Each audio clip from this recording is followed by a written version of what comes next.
Yeah, well, they postponed it. It was supposed to come out in October, and now they said 2022. Is that a COVID casualty, you think? I don't think so. That sucks, man. I've been jonesing for that, man. I know, me too, man. So what happened now? Why do you think it... I just don't think they were done filming. I think maybe COVID probably slowed it down. Oh, they were probably right in the middle of filming the season when... Okay, yeah. Yeah. Well, that sucks. So when did they move it to? Early 2022 is what I've heard. Oh, okay. All right. So they're probably filming now. So Kill they're probably Jadis filming is in now, there. yeah. Oh, yeah. What's up, Kill Jadis? Yeah, my sister-in-law's in the new season. Nuh-uh. Spoiler alert. Yeah, she's an extra. Oh, that's cool. Where did they film it at? Is it in Georgia? Mm-hmm. Is that where they do it at? That's exactly where it's at. Daniel Mangus is in there. Oh, yeah. Paul. My gosh, we get you for like 3 weeks in a row, dude. I know, man. Hey, Paul, I think I've already got it, but send me your address, murph@raidersfanradio.com. I've got something really cool I'm going to send to you. Yeah. So murph@raidersfanradio.com. Yeah, it's really cool. Yeah, it's sort of okay, right? I mean, it might be. You know what? I like Sonny's new beep here, but this one's a little... I don't. You don't like... I like this one. This is the one I like. You always like this one. I always like this one because it reminds... It's West Coasty, man. I like it. Yeah, it is pretty West Coasty. Yeah. Paul said he's going to send it to you. Okay, awesome. Yeah, we got something for you. I hit the like button. You Me did? too. I did it at the same time. That's somebody else. There's 3 of them. Oh, man. Nice. I'm going on the YouTube and doing it on my phone. Okay, maybe not. I might hand you my phone in a minute, Jeff. Matthew Mangus is in there. What's up, Matthew? Oh, RFR, don't you dare be sour. Clap for your world-famous Gemini champs and feel the power. Oh, wow. Holy cow. Dig Loving it, the man. rhymes. Loving the rhymes. All right, now we got 3 thumbs up because I thumbs upped it too. 5. Well, once you show up to Middle Tennessee, you were acting like you wanted to throw hands last week. Oh, Swag Jeff calling out the Mangus twins. I'm all in for a handicap there might match. be a Let's direct. go. Oh. Let's go, man. There you go. The I got a 2-on-1. couple of pints in me tonight, man. I'll bring it, man. I'll check with Michelle, and maybe you can get handicap match, but you get the tin, the baking tray. The tin that she's customizing. And then Michelle is the guest referee. Oh yeah, Yeah, gotta be. And then you and I will call ringside. We'll call ringside. Now, Michelle, I don't want Michelle to be the guest referee because she might grab the pan Well, from me listen, and hey beat man, the ass, that's you know? not. Look, you're not the Vince McMahon in here. Dude. Well, that's up to me and Mosh. That's up to me and Mosh. Speaking of Michelle, she's in there. We've done this before. Yeah, we've done this before. So Mosh and I are not only the brain behind the outfit, but also we're the ones that are going to call it. We're like old school Vince McMahon. I just blindly follow you. You're just a talent, man. You just show up and do your job. I just blindly Bret follow. Hart. I guess so. Jeez. We have the Murfreesboro screw job. Oh, nice. All right, I suppose we should kick off this episode of... I don't see Paul yet. Or Paul. I don't see Ron yet. Oh, Ron? Well, then you better be on the button over there handling the... if anybody gets I got it. You got it. All right. All right, let's kick it off. Episode number 214 of Raiders Fan Radio. Jackpot, baby. Raiders Fan Radio. Oakland, L.A., Oakland, Vegas, Raider Nation, wherever, forever. You got your old Uncle Mosh and Raiders Fan Radio from Murph's Man Cave, taking a lighter journey into the dark side. Sit back, put your feet up, pop a top, and enjoy the ride. Here we go! Look left, look right, look at top, a leaping top, touchdown! We miss you, we love you, and we'll see you in the Hall of Fame. When you have great coaches, then after you have great coaches, you get great players.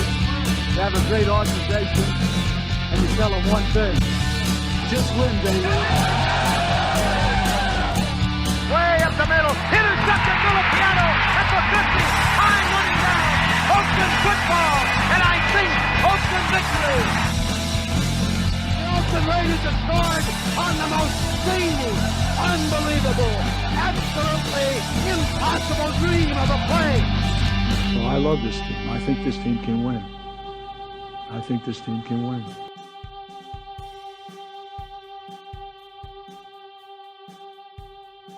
You are listening live to Raiders Fan Radio, hosted by Murph, Uncle Mosh, and Swag Jeff. Take it away, guys.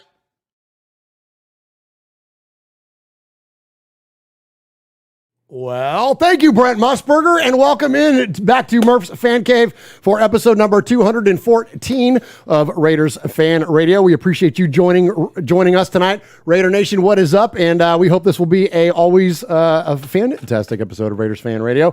And so many great folks have already joined us live in the chat room tonight. I appreciate everybody joining us live on the YouTubes, as the kids say.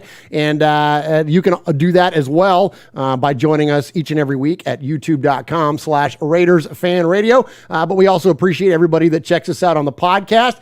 Got all the heat on the podcast, man, on the audio version of Raiders Fan Radio, which you can find on any of your favorite podcast services just by searching Raiders Fan Radio, and appreciate you. And yeah, man, those numbers go up and up and up every single week, and we are incredibly thankful for the momentum that we have there, along with the momentum that we have on our social medias, especially the TikToks, but I'll wait and let our social media director tell you all about that. But anyways, so this is episode number 214. We're going to get to a lot tonight. We're going to talk about the Raiders preseason, of course, and the ass whipping that we put on the Rams in the joint practices. We're going to give some respect. We're going to talk about the long overdue nomination of the senior committee to get Cliff Branch in the Hall of Fame. We're going to talk about two of the Raiders that are in the NFL Top 100. Then we're going to get to your voicemails and your emails. We have some amazing ones to get to tonight, so lots and lots to get to. But I don't do this. You pretty much just did the whole show. Well, that's a tease. We call that a teaser. Now, that wasn't a tease. That was like, hey, this is what's going to happen. Yeah, wow, I know. I teased. I told them what's going to happen, and so now we're going to get to all of it. Thanks, everyone, for joining us for episode 214 of appreciate Raiders all of you. Fan Radio. Hey. Good night, everybody. Remember what's happening.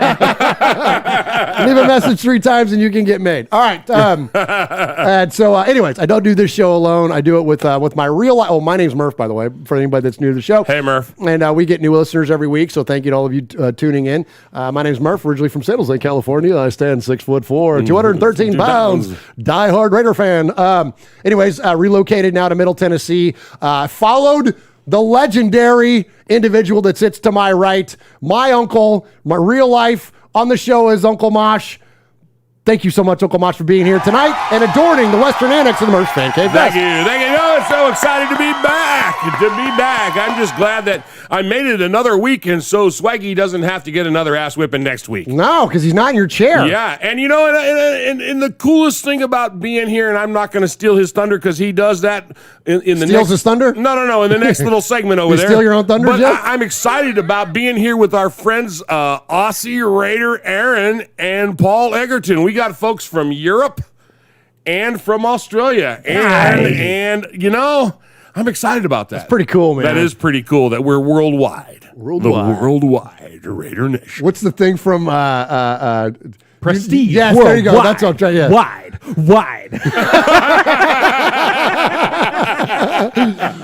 So for those of you that are on the audio podcast, that is, of course, the unmatched, my best friend and yours from the Southern Annex of the Western Annex of the Murph's Fan Cave Desk. Welcome to the show, Swag. Yeah. Oh my gosh, it's so good to be here. And yes, Uncle Mosh, you are here. But one of these days, I might just knock your ass out of the chair just so I can sit in in there. Oh, yeah. Just so I can. Are you trying to get killed in the first 6 minutes of the show? You know he always carries weapons, like no less than 2 on him at any time. I've been so close to getting cut several times. Yeah.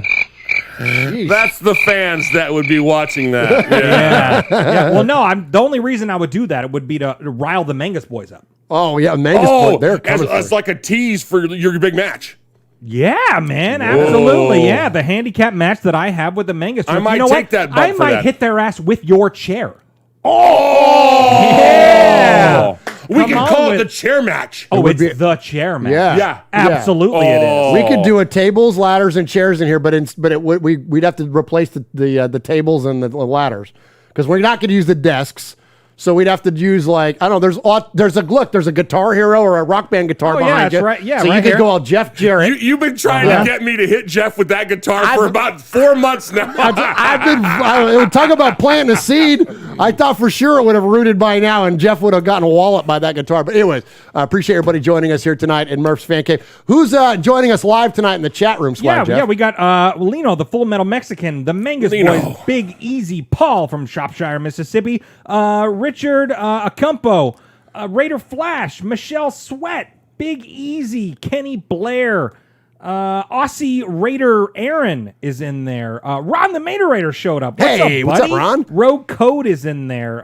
Raiders Gears and Threads. Oh, I like that guy. That's a good one. That's like a swag guy right Yeah, there. he is. Absolutely. Man. Super Him is in there. Super Him's in there. Big Absolutely. Easy. Yeah, man. Good stuff. Hey, somebody said that they lived out there. Were they talking to us? Lived out out where? where? I don't know. It was early on. I think it was Raider Flash. I think he said, "Yeah, I said San Jose, California, so maybe he's talking Yeah, about yeah, San Jose. he said 907 represent. Oh, that's Alaska, though, isn't it? Yeah, that's Kill Jadis. I don't know. Look it up. Look up, see what that zip code is. Yeah, I don't have time yeah, for that. Yeah, okay. All right, so appreciate everybody joining us. As I mentioned, you can find us on any podcast service, of course, the YouTubes. So along with this show, the flagship show, Raiders Fan Radio, along with that, you get a variety of other shows at times. Right now, we are very thankful to have welcomed our good buddy, Rich Schmelter, to Raiders Fan Radio, and he's doing a show called Silver and Black Flashback. Rich is the author of the Raiders Encyclopedia, the official Raiders Encyclopedia, an incredible author, an incredible Raider fan. One of the guys, he's more steeped and well-versed in Raider history than, look, probably anybody I've ever met. I mean, the man is just an absolute, go figure, a walking encyclopedia when it comes to the Raiders. And it's one thing to know, like, the big stats and between the three of us here in the fan cave, I mean, we could rattle off the top of our heads, the years of Super Bowls and the MVPs and people's numbers and what schools they went to and things like that. But what you get from Rich are these like the more obscure stories, but they're fascinating. It reminds me almost of like a Mike Rowe kind of thing, or like an Andy Rooney, the rest of the story kind of thing. So anyway, so this week he's episode number 4 is out. We just put it out there today, and it's about Ralph Chip Oliver. No way. I promise most of you listening don't know who Ralph Chip Oliver was. Listen to that episode, though, and you will. It's a fascinating story about hippie culture, substance use back then, and a Raider linebacker that won a Super Bowl. Like, it's fascinating. That's crazy. So definitely check that out and support what Rich is doing. He's doing a great job, and we are so thankful to have him be part of Raiders Fan Radio. All right, before we jump into the episode proper, we always kick off the show with something. What's up, Mosh? Well, I got to hit the contact info. You went right over that. No, we got to give swag. It's 214. Yeah. So here at the top of the show, we always take our episode number and we tie it back into something significant within Raider Nation. And of course, that's handled by our social media director. And while you're doing that, shout out the socials, please. Like I mentioned the TikTok, I teased that. Tell everybody where they can find us on. Yeah, we'll get that on contact. We got that. Oh, you got that on the You contact? should have been here for pre-show. I know. I was busy. Yeah, you are. All right. So as Murph said, every episode, me, Swag Jeff, takes a significant moment in Raider history and relates it back to the episode number. And this episode is 214. And guys, if you're listening and not talking amongst yourselves over there, Why did it be like that? well, I'm just It's saying. okay. I went out of order. It's my fault. No, it's okay, but you just throw it to me, and then you guys just do whatever you do over there. That's Now why you we know what it threw it feels to like. you. Jeez, How still you like butthurt from last week, huh? Hey, get him on. Why are you doing it to me? He just slammed you too. I didn't slam him. I slammed you for talking over me. Well, quit slamming me. You're always talking over me all the time. I'm here trying to do segments, and you guys are having conversations amongst yourselves. No, that's Uncle Mosh just cutting up and laughing. Oh, okay. Whoa, so now I'm not allowed to laugh. That's why you hired my ass. God, give us 214, Swag Jeff. All right, yes. So episode 214, and guys, this is one of my favorite ones that I've ever done. Oh, nice. Yeah, okay. man. It's getting harder and harder, man, as the episode numbers keep growing, man. It's hard. I mean, there's anything north of 99, it got tough because you run out of player numbers. Man. Well, and that's why you gave the job to me. That's exactly right. Yeah, But you have done a phenomenal job with Well, it. thank you very much. And this is one of my favorites. So episode 214, it's a career stat. Oh, okay. We nice. love career stats. So we're going to be talking about our favorite quarterback. Kenny Stabler? Well, You're wearing his jersey. You're right, I am. But we're on. going to be talking about our current favorite Raider quarterback. Oh, Derek Carr. Oh. Derek Carr. Okay. You're absolutely All right. So a career stat with Derek Carr. As we head into the 2021 season, Derek Carr leads the Raiders in every category as a quarterback. Yes. As far as stats go. All the significant All statistical. the significant stats, Yeah. yes, everything. He holds every record. Yes. But this stat is a little different than that. Ooh. Derek Carr has been known to run the ball every now and then. Yeah, man. Whoa. So Not enough to a lot of people. Well, exactly. Because he's very good at it. He's very good at it if he can hold on to the ball. You know, just Ouch. just All ask right. Aaron Q-Dog Raider. Yeah. You know, All but yeah, he has run the ball. He's accrued 635 rushing yards in his career. Okay. With 6 touchdowns. Yes. He's rushed the ball 214 Let's times. go. Yeah. Nice Right job, on. Swag Yes. Jeff.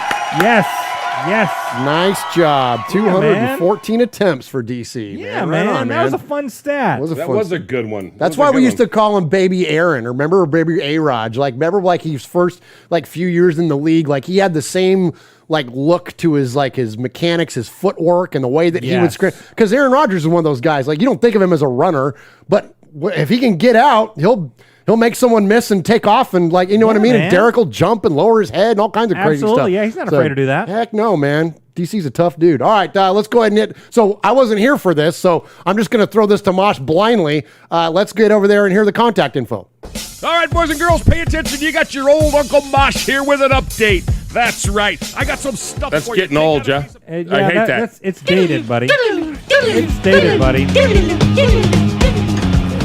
All right, pay attention, boys and girls. You got your old Uncle Swag here with an update. That's right. I got some stuff for you. Take out a piece of paper, a pencil, a pen. Heck, use your pocket knife and carve the info into your dashboard as you're driving down the highway. First off, you need to like us on our fan page on Facebook. That's right. Go to Facebook at Raiders Fan Radio Podcast. Don't forget about the Twitter. You know your old Uncle Mosh twits now.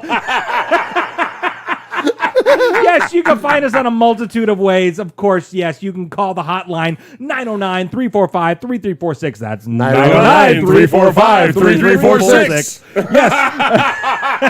You can email us, show at RaidersFanRadio.com. As I mentioned before, Facebook at Raiders Fan Radio Podcast, Twitter, Instagram at Raiders Fan Radio. Don't forget about the TikTok. You know, the boys over here. We ticking and we talking, bro. We doing it all, man. We're ticking and we're talking, man, at Raiders Fan Radio. I posted one just this past weekend. That was funny too, man. Well, yeah. Which one was that? The one where I don't know if you've you seen haven't it. seen it yet. We'll show you. After Yeah, the we'll show you. Yeah. We'll show you. But yeah, and and we're on the Twitch. We're twitching at Raiders Fan Radio, but if you're in the chat right here, if you're getting in the mix right here, because the chat makes the show what it is, it's awesome. YouTube.com/Raiders Fan Radio. We are no longer Murph's Fan Cave. That's where we're located, but that's not what the YouTube channel is called now. It's Raiders Fan Radio. And of course, wherever you get your podcast, whether it be Podcast Addict, Apple Podcast, Google Play, the little purple dot on my phone. The purple dot on Uncle Mosh's phone is where he gets the show. What else we got? We got Amazon Music. We're Amazon Music. Ask your Alexa about us. Absolutely. What does she say? Would you like to listen to the latest episode of Raiders Fan Radio? On the that what last she says, episode, really? you will see Swag Jeff get his ass whipped by Uncle Mosh. That's what it Alexa works on the says. Google too. On my Google little doohickeys, it works there too. Spotify too. And like Spotify. Murph said, man, we've got a lot of traction on the podcast. A lot of traction on the pod. Got We a got some lot of heat traction coming, on the pod, man. It's good stuff. We're doing really, really good, and it's still preseason, man. The season, we're only gonna keep growing. We've got some stuff in the works, man. We're not gonna tease a whole lot, but we got some good opportunities, stuff. man. We're gonna tease. Yeah, we got some cool We've got stuff some coming, opportunities coming up, and we'll talk a little bit about that on the respect segment with Raider Cody. But for us, the three knuckleheads you got sitting right here, maybe we got some deals coming. We're gonna tell you We might be moving on up in the world. We don't even know that you know, Murph. No, I don't even. Me really. and Swaggy kind of put this together while you were running a little errand. Yeah, exactly. Yeah, no, I don't know. We'll tell you about it in a minute. Yeah. Oh, okay. I don't even know if I know about this. Yeah, you do.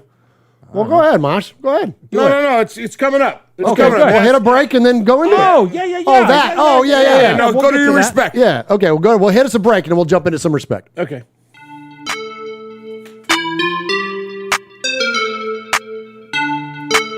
Michelle says we're like the Jeffersons. Hi, this is AJ Cole from the Las Vegas Raiders, and you're listening to Murph, Mosh, and Swag Jeff on Raiders Fan Radio. Just win, baby. I like that last part. Yeah, that's good. That's one of Sonny's beats there. Anyways, appreciate all of you jumping in and joining us for episode number 214.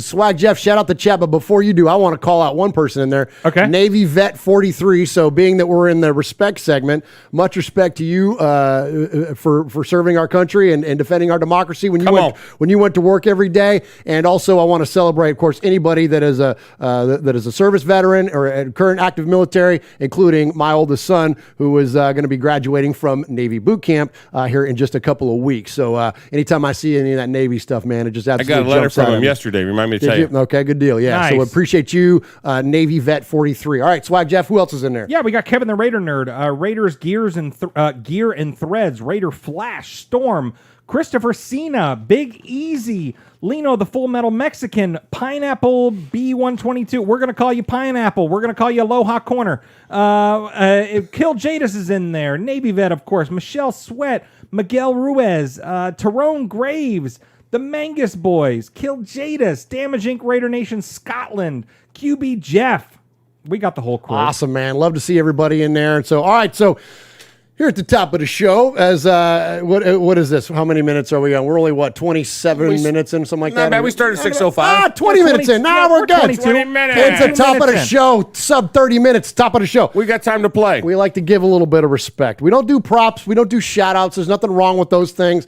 But, we're Italian. We like to give you a little bit of respect. So first one, of course, this show will be Raider-themed all throughout, but every once in a while we'll drift into a little bit other areas of pop culture. And, of course, this one, we want to give much respect to the legendary drummer of the Rolling Stones who just passed away this week. I'm talking about Charlie Watts. And, the Rolling Stones, to me, were one of those bands that have just been literally a constant throughout my entire life.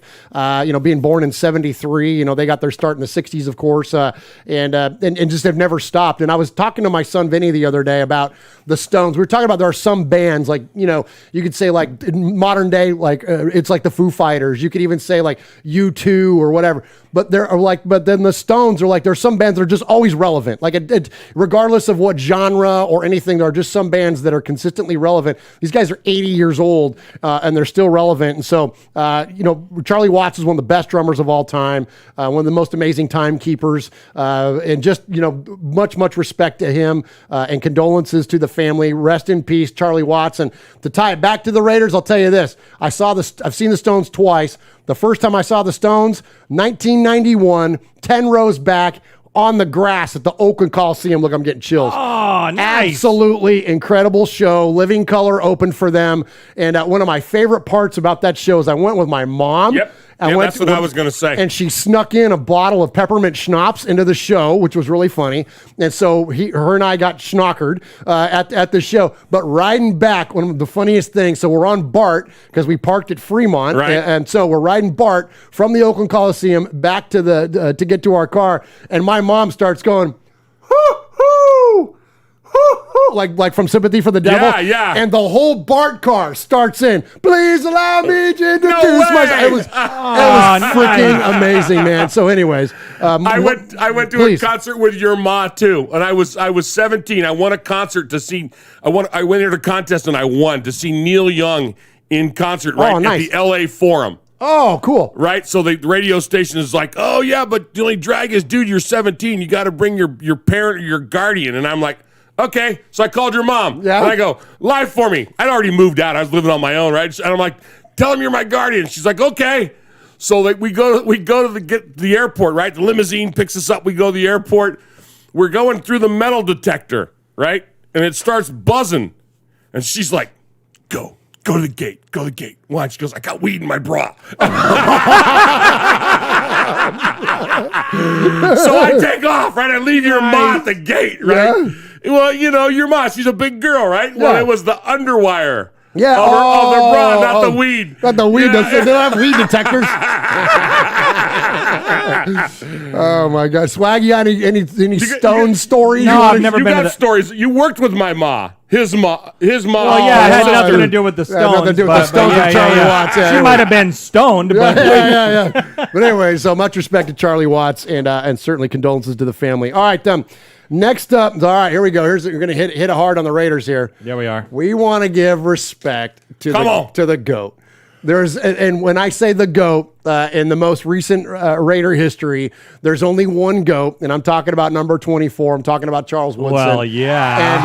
And listen, it's not every day that one of the greatest Raiders of all time, who happens to own his own winery, Yes. comes rolling through your hometown and announces that his winery, which in this case is Intercept Winery, is going to come through and find random bottles of Intercept wine and sign them and announce it on social media and invite Raider Nation or Packer Nation, I guess you could say, or if there's no other. No, they know there's Packer Raider They Nation. didn't invite no stupid Packers. Raider Nation to come and pick up autographed bottles of Intercept wine. I chased Charles Woodson for the better part of a day. Yeah, you did. Because he went to two different places and tried to catch up to him. Unfortunately, I never did.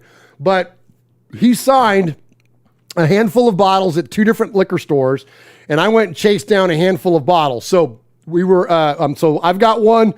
Uncle Mosh has one. Swag Jeff has one. We gave one to our buddy Michelle Sweat. We gave one to our buddy Jeff Murphy. And that is not this one. This one is a random one that we're saving for you. Oh! So much respect to Charles Woodson. Wait. Does that mean the summer of swag might Well, be back? Kind of. It's the fall of swag. And I autumn don't of mean swag. like when Michelle beat you with the pan. That was the fall of swag. I mean the fall of swag will continue. We're going to tease this for a minute. We're going to go on October. Are you ready for this? Okay. Boys and girls? Okay. On October 6th. October 6th. Swaggy and I came up with this date before you got back. Okay. We're going to auction that bottle off to the highest bidder. Tell them what kind it is. Tell them what it is. It's the Pinot. It's the Pinot Grigio. It doesn't matter because you're not going to open it and taste Pinot it. Noir. Yeah, Pinot Noir, excuse me. And we're going to auction that off. And you know why? Because the very next day when that gets put in the mail, it'll have the postage will be Charles Woodson's birthday. Oh! His birthday let's of go. October Nice. 7th. Salud. Good Nice. job, Salud. fellas. That's awesome, man. Nicely done, gentlemen. So check us out then on October 6th, and we will auction that off. And of course, 100% of the money that we raise will go to the One Nation Foundation, which supports a lot of fine Raider charities, including the Bolitnikoff Foundation. All right.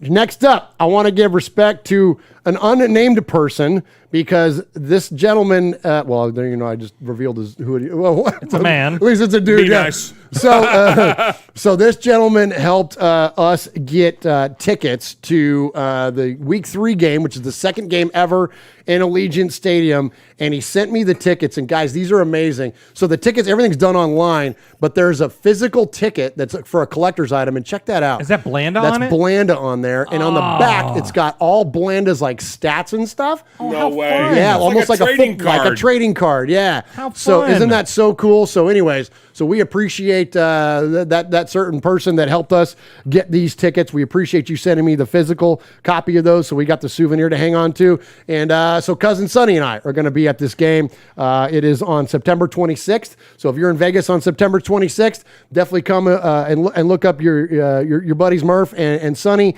And also, we're going to be doing a watch party that weekend. Yes. We're going to be hanging out with our buddy Raider Cody.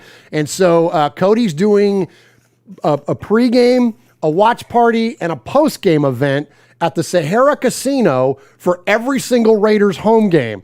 Right now, I'm scheduled to be with him for 3 of them, and this will be the first one. So actually, Cody's actually holding the door on the post game until I get there. So, I mean, much respect and thanks to Cody also for that. Absolutely. But we'll be there. So Sonny and I will be there pregame. We'll be at the Sahara Casino. So definitely come and check us out. Join us in there for that. If you're going to the game, haul on over to Allegiant Stadium with us to go watch the game. If you're going to stay for the watch party, stay for the watch party. But definitely stick around to link up with us after the game is over. We will be back at the Sahara probably about an hour after the game closes out. So anyway, So a lot of respect there. Respect for Cody, and then also respect to the guy that sent us those tickets. Absolutely. And so So Paul in the chat. Yeah. We were talking about the bottle that we're giving away on October 6th. Yeah. The Woodson bottle. Yeah. Paul from Shropshire says, what a prize. Congratulations, Big Bass Raider.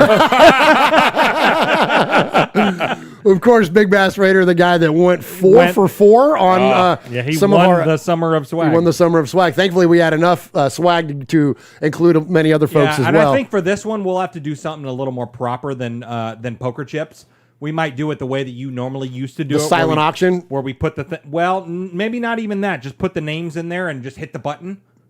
Oh, in the spreadsheet. Yeah. Yeah, I think that's probably a fair way to do it. Yeah. Yeah. I mean, I think our way was fair, but That's that way. true. Yeah, I wouldn't even call it a fair error, but it's electronic and you can see it happen live, and it's not just a hand in a bucket picking out a poker chip. Exactly. So yeah, I'm with you. We'll use the computer for that, Yeah. and we could set that up live and stuff. Because we're gonna set a record with that. I think so. And We're so, gonna set a record with that. Yeah, again, there it is right there. Anything you find Charles Woodson right now is going for no less than $1,000 on eBay. And Is it really that Fanatics. much? Are you Dude. serious? Yeah, man. Yeah, he's a Hall of Famer, dude. Tell the story about the HOF bottle. Yeah, so one of the bottles that he signed, he signed at HOF 21, which is, he doesn't throw around that very lightly, Woodson doesn't. And so he made that as part of the announcement on his Instagram that one of the places he went, he signed at HOF 21. I wish he would have done 2, because when I got there, first thing I did was I ran to the counter and I asked the girl behind the counter, hey, do you have that HOF 21 still out there? And she said, well, we still have it, but I bought it. And I was like, oh. And I go, well, Yikes. yeah. And so I go, well, would you want to sell it? And she goes, no, I can't. It's for my dad.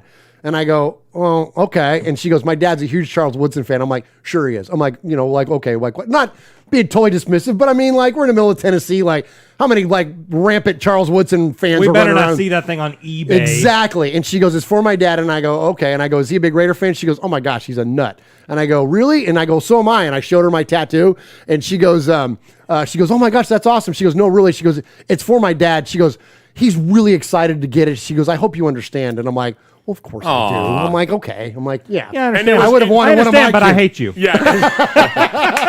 No. No, but I can appreciate that. I would have, if that were Vinny or Tristan, I would have wanted Sure. the same exact Sure, thing. So sure, absolutely. And so it was really cool. So we went there the very next day. Yeah, so we went to chase more bottles. To get more the next day, and we run into the guy that owns the joint. And he's like, oh, man, I tried to get down here in time. She called and said he was here, blah, blah, blah. He goes, I'm a huge Woodson fan. And so Josh and I immediately, we assumed he was a Raider fan. He's like, no, I'm from Michigan. Yeah, And we're big like, Michigan oh, guy. got it. Yep. And he's like, huge Woodson fan. Which is why he was one of the few stores here in Middle Tennessee that had Woodson wine. So that just kind of close out the story. Woodson flew into town because he was on his way to north to Kentucky to go on the Bourbon Trail because of Woodson whiskey and to go through and look at the the bottling of that and all that good stuff. So anyways, that's why Charles Woodson ended up in our neck of the woods. But anyways, so appreciate Charles and of course Cody, and come see us on September 26th. All right, one last piece of respect. Can I take the last one? Yes, I was just going to throw it to you anyways. Please do. Absolutely. So the last bit of respect, we want to give respect to Jimmy Zebach. Yeah, man. So we gave him respect last week, but this dude has been all over it, man. He's been killing it. He's been killing it, man. He's designed our new logo, which we will release very soon. It's going to be awesome. It looks he's sent us pictures of it like on hats and t-shirts and stuff like that. So he of course had my heart with all that, because I'm looking at all that and it's just like dollar signs, I'm just ready to buy You're all gonna that. blow up TeePublic. Yeah. Oh my gosh. Yeah. They're going to go out of business. But yeah, so much respect to Jimmy Zebach. He's made a logo not just for the show and like a million alternate logos for the show, but he made Uncle Mosh a new logo, and he made Swag Jeff a new logo, and all that. Like So cool. And he just did it because And like hats and stuff that we're gonna have. We're gonna have the man. coolest swag for you guys. Yeah. The best show merch we've ever had coming Ever. up very, very, very soon. Yeah. And so appreciate you, Jim Zebach, who of course is a graphic designer, amongst other things, and a good friend of the show, and offered to do that for us. And Yes. man, and it's a lot of work. And we are not graphic designers. We are podcasters. And our like that Murph's Fan Cave logo and stuff, like I'm fond of it because it's been around long enough now, but like I'm not good at designing things. Like clearly, people like Scarlett and Jimmy Zebach are the graphic designers in the house, and so we appreciate that work for sure. All right, let's go to since we're at the top of the show. Let's go ahead and kick off and talk about the preseason game versus the Rams. I know you all are dying to talk about it. Uncle Mosh, go ahead and hit some audio and let's get on to it.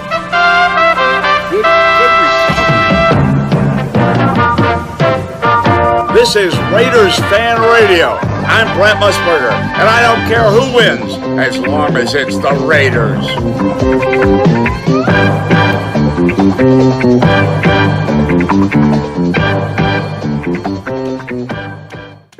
Oh, is it my turn? It's your turn. All right, let's talk about the preseason game versus the Lambs.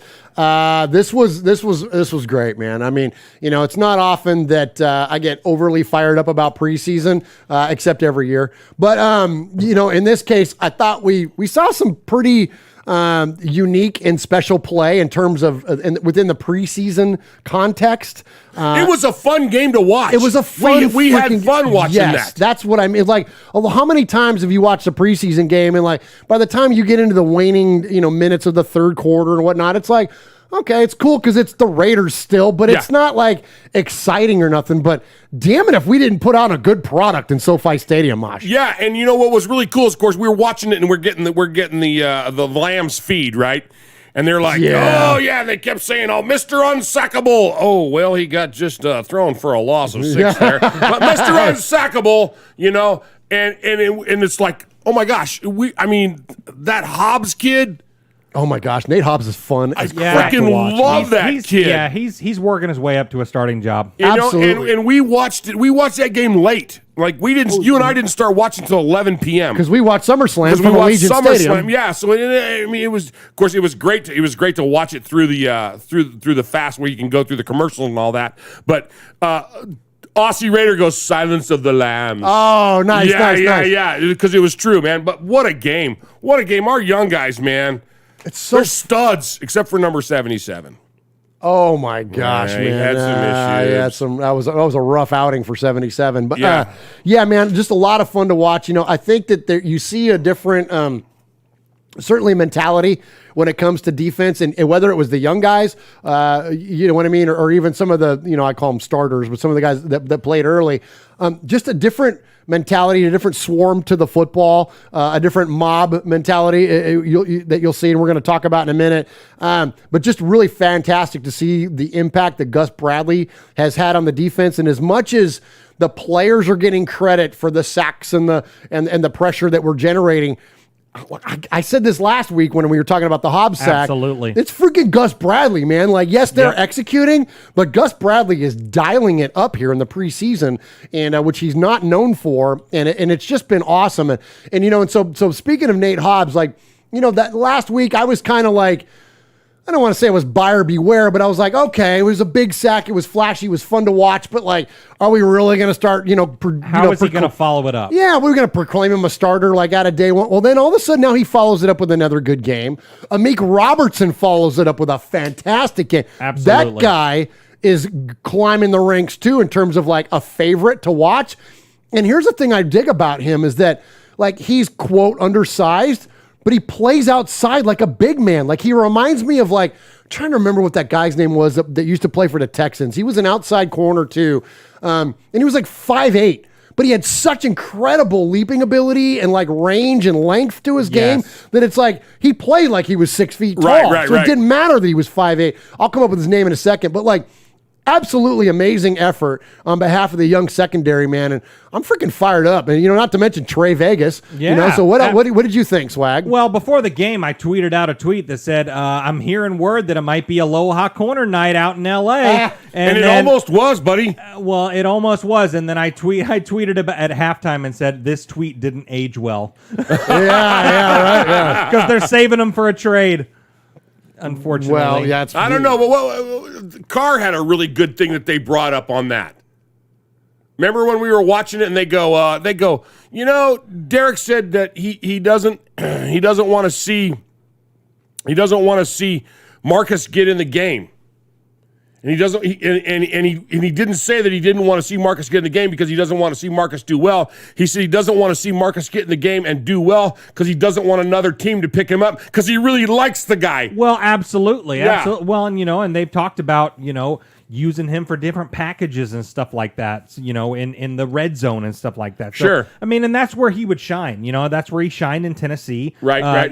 Just because you don't know what he's going to do with the ball. I mean, because he's got a rocket of an arm, but he can run and all that good stuff, and he can catch the ball and all that stuff. I don't know if anybody but you would remember this, Swag, but when he first came to Tennessee, after that stellar career that he had in Oregon, he went when it was the preseason or prior to the preseason when they were doing training camp, and it was like day 4, day 5, day 6. Mariota still hasn't thrown an interception. Yeah. Day 8, and I don't remember how far he'd gone, but he's just, the guy's smart as all get out. Absolutely. So he picked up on the playbook immediately. Yes. And he's just, like you said, he's got a rocket for an arm. So, it was cool. It was cool to see him to get ready to put his helmet on, but then he never got it. Yeah. But you know what? I tell you what, though, I know this is going to sound weird.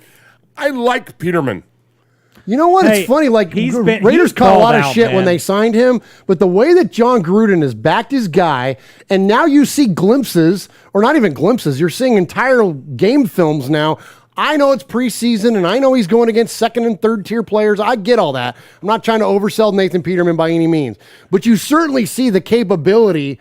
This is not the guy that went out with very little experience and was throwing 5 interceptions a game with the Buffalo Bills. This is clearly a guy now who has honed his skills, is familiar with the offense. He's doing exactly what the coaches are asking him to do, and he's doing it well. So, he can't control the players he's playing against. He can only control what he can control, which is the game time in which he's playing, and he's executing incredibly well. And here's what's encouraging to me is that, look, Mariota, we know at this point is probably trade bait. I would say at a minimum, he's trade bait. I don't think they have any major plans for him. Yes, Derek wants him around, and frankly, I would love for him to stick around. But if they get an offer for a third rounder for him, he gone. Yeah, okay, he gone. So that idea that now we're not talking about bringing in Case Kukis if Derek goes down. Right. Now look, I'm not trying to bring up old memories or tear the scab here, but when Carr went down in 2016, Matt McGloin. It was Matt McGloin who then got destroyed, and then it was Connor Cook who played like ass in the freaking playoff game. So we're not talking about that, inexperience or incapability. I think I would look. I'm not pounding the desk on this one here, so take it easy on me here.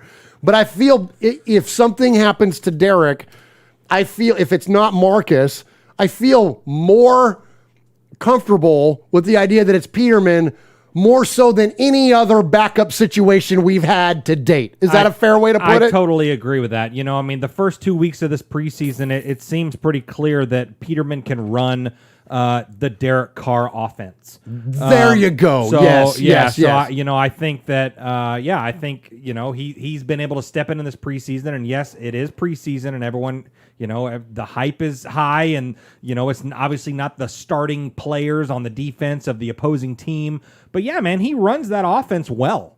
Absolutely. I was efficient. That's when Gruden's West Coast offense is working the way that it's designed to. It's quick. It's efficient. They're getting in and out of the huddle quick. They're getting to the line. They're making their checks. They're doing, you know what I mean? They're picking up, making any adjustments at the line of scrimmage, and it's bang, bang, bang, and it just looks good. I remember, I used to say this is going back a ways, back when Sonny and I used to do this show, and we've been doing a long time since 2012. But I want to say around the pre-2016 Raiders, and even the pre-Derek Carr Raiders. We used to make comments when you watch a Raider game and then you watch the Packers or the Patriots or whoever, it's like watching a different sport because the efficiency and the precision of which these teams are not only executing offense but defense as well. After watching a Raider game, it's they didn't look like they were playing, not even kidding, they weren't playing in the same league. Now, even in preseason, we look sharp. They look tight. speaking of the Stones, right? And like one of the things they're famous for live, they play tight, man. They're one of the best live bands there is, even if the Raiders look tight. Everyone's on the same page. The offensive line, aside from our buddy 77, I can't remember his name, who played like ass, aside from him, they look good, man. Like, look like they've been playing together way longer than they have. We had sandwiches today, like we do every Wednesday at Domenico's. Hey, shout out Domenico's. Yeah, shout out QB Jeff, man, and and he made a good point too. There's something special about this year, man. I mean, we obviously as Raider fans, as fanatics, we get excited every year about this stuff. But this year, I don't know, man. It feels different, a little man. different, man. Yeah. I mean, I feel like you could roll the tape back to episode 170 whatever last year when we were talking about this. But it really does, man. Like it feels. Well, I use the term, not to cut you off. I'm sorry. Go ahead. No. Like I use the term on this show numerous times.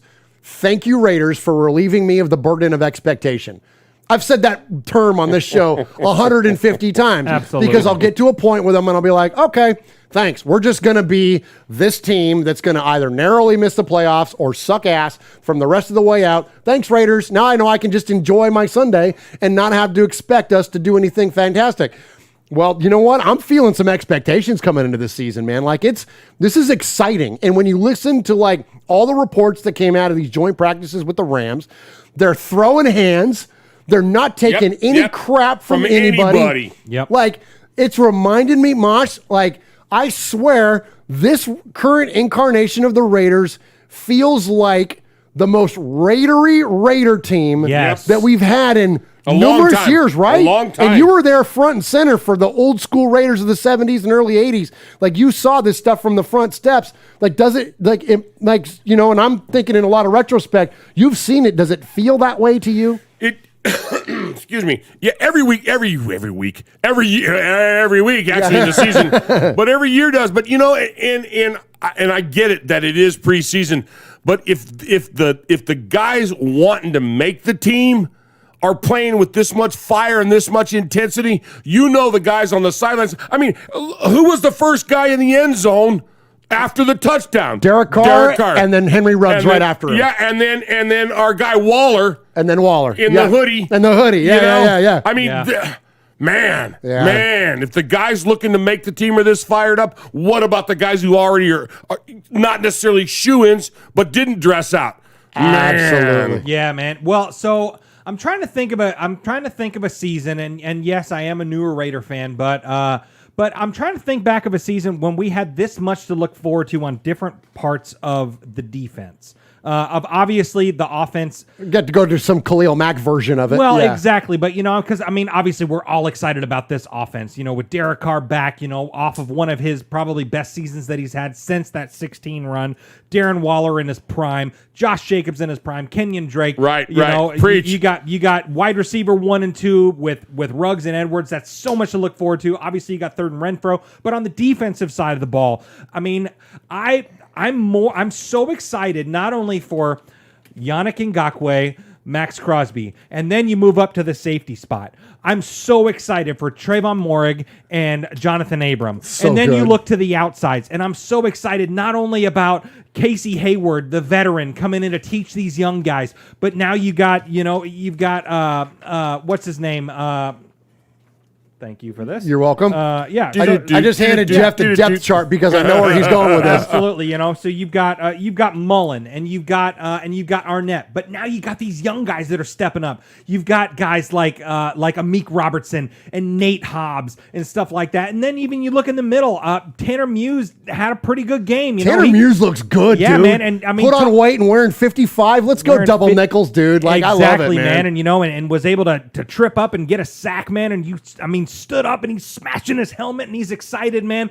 Like that's so cool. Like I can't remember a time that I've been excited about a football team that it looks like all the pieces are falling into place, man. Like we finally got our guys, Let's see these young guys that Mayock and Gruden have drafted and got together, Let's see how this goes. Mosh, what's your take, brother? So I go to the chat and I see that Storm says, I ain't trying to be a buzzkill. I'm also way overhyped, but I've seen this show before, recently too. Yeah, you have. You've seen it if you've been a Raider fan. every year you've been a Raider fan, but this is different. This is not just saying, oh, well, it's now or never. It's got to be this. This is a really good, really fun team to watch. And that's the difference I'm getting at, Storm. I'm hyped for him the way I've always been hyped for him, but I was having so much fun watching. Even when we thought, okay, if they make the 2-point conversion and we lose, it was still a great game to watch. It was a blast. It was a blast. We had so much fun. We had so much fun, man. Absolutely. So this piece of paper that Murph handed me. Yeah. Let's just take a look at the defensive starters. This came out on the 24th. Yes. This is the latest depth chart. Yes. So the 24th. What was that? Yesterday. Yeah, I think so. Yeah. Yeah. So I don't do math. So the two or a calendar apparently. No, apparently you don't do calendars. I don't do calendars. Yeah. So we got on the edges. We got Yannick Ngakoue and Max Crosby. I mean, just a slam dunk with both of the edges right there. We're gonna have all the sacks. Jonathan Hankin and Quentin Jefferson with Solomon Thomas rotating in on the inside. Then, of course, you got Tanner Muse, Nick Morrow, Corey Littleton, with Kwiatkowski not a starter, is what we were saying. I mean, Nick Morrow they have listed higher on the depth chart than Kwiatkowski. That was interesting. I agree. I agree. Until he proves us wrong, Nick Morrow's the guy. Well, you called that last week, too. I did. You were like, no, Morrow's the guy. And I'm like, really? Is he? I did. And you're like, now, no. we've had some linebackers go down, so 51 might need to pick up the phone. And I ain't going to say his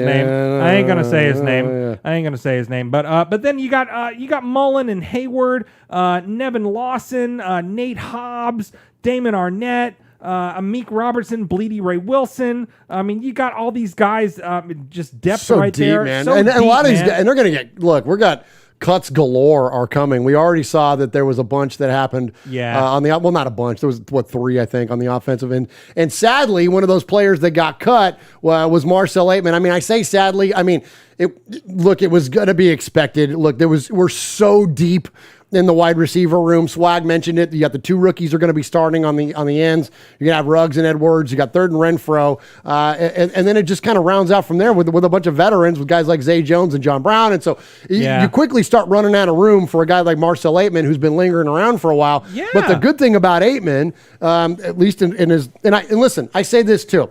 I think the Raiders did him a solid by cutting him early because he'll be picked up. Yeah, because you could say on one hand, well, it's disappointing that here he caught the winning pass, the winning touchdown for the Raiders' victory against the Rams, and then he gets cut right away. But listen, with the Raiders cutting him early, now he's got a chance to go and move into another camp. He's got a chance to make another team, and I think that he certainly will. So I think that that's actually the Raiders doing him a solid. Didn't do me a solid because I had him on my fantasy football team, my All-Raider fantasy football team. But anyways, but the point being, though, is that I don't think it was necessarily a bad move for the Raiders to do that. And so speaking of, and we got a lot of super chats coming in. I want Swag to shout that out, but real quick before we get to that. So speaking of Marcel Aitman and catching that touchdown pass, Raider Nation has been known to travel. We've been known to take over your stadium. We watched it in person 3 years in a row here in Nashville. I've seen it in Atlanta. I've seen it in Miami.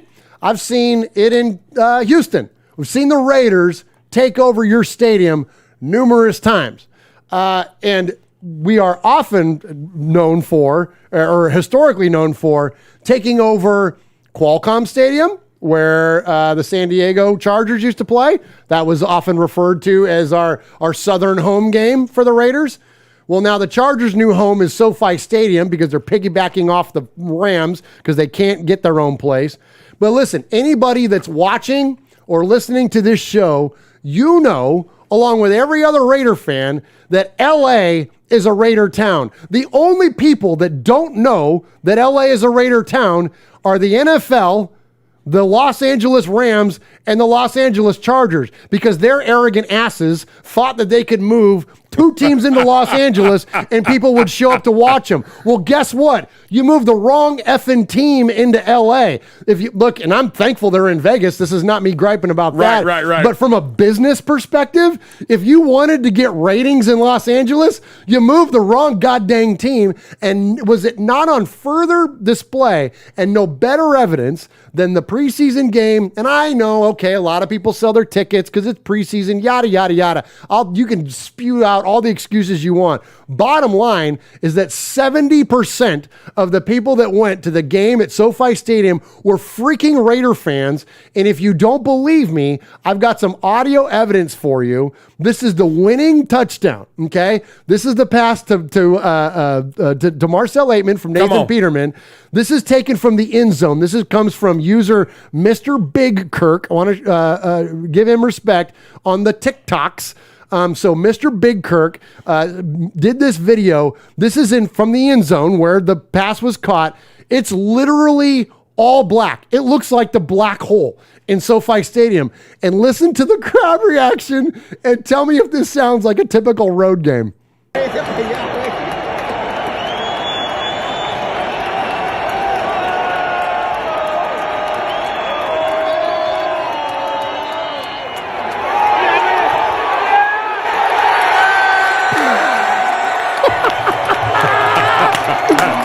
You love to see that. Chills. You love it. You love to see it.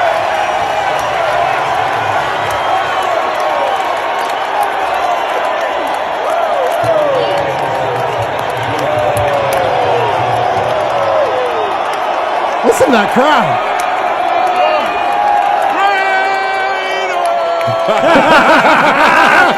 Yes. Yes.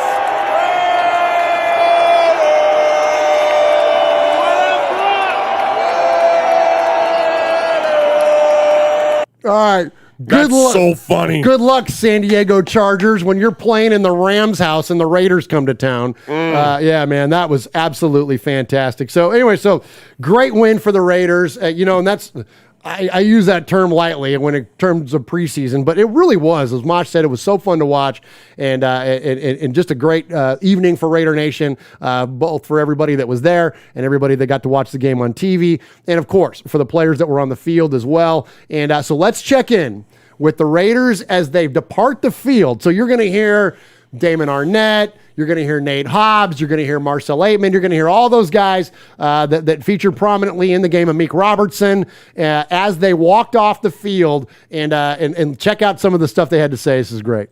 Oh, man, we needed it, man. Came to LA for a job. We made it happen. It's always good to get a dub out here, baby. Man, hell of a win, man. Hell of a win. Came out here, battle our ass off. Let's go, Raider Nation. Hey, tell leave him alone, man. You already know. Man, come and leave him alone, man. Come on, guys. Get some more smoke next time. Keep trying, I'm telling you. That's a Meek. It's the Mob Squad, baby. The new generation. You know what it is. Bottom boys of battle, straight from the bottom. 502, I'm put on for my city every time, man. Let's get it. Oh, it feels great, baby. A win's always a win. Man, it feels good, man. We came to LA get a win, man. We brought it home for the home team. Yes, sir. Big West Side. I love that. We brought it home for the home team. Absolutely. Well, That yeah. is so funny. So fantastic. And so there was a comment made in there. All right, let me see if I can get to it again. This is made by Damon Arnett as he's walking off the field. Check into what he says. Next time, keep trying, I'm telling you. Telling it's the Mob Squad, baby. The new generation. Did you hear what he said?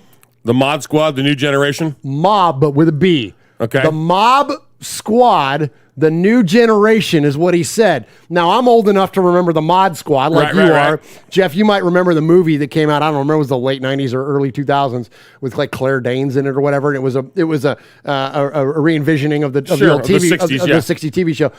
So I thought he said Mod Squad. Then I looked and he said Mob Squad. And I'm like, Mob Squad? I'm like, that sounds a little bit familiar to me, but I couldn't remember.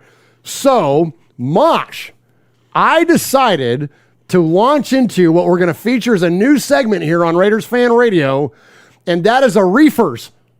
Nice. That I is love a it. Now Raider. that I'm retired.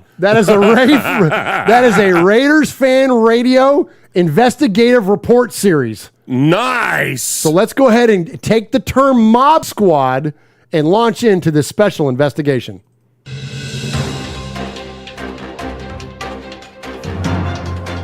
index cards, tuck rule, Hall of Fame snubbing, rule changes, flat earthers, JFK assassination, moon landing, or 9/11. If you're needing clarification on urban legends, conspiracy theories, fake news, or you just don't believe the chemical fertilizer has hit the ventilation system the way it's being reported, tune in to Reefers.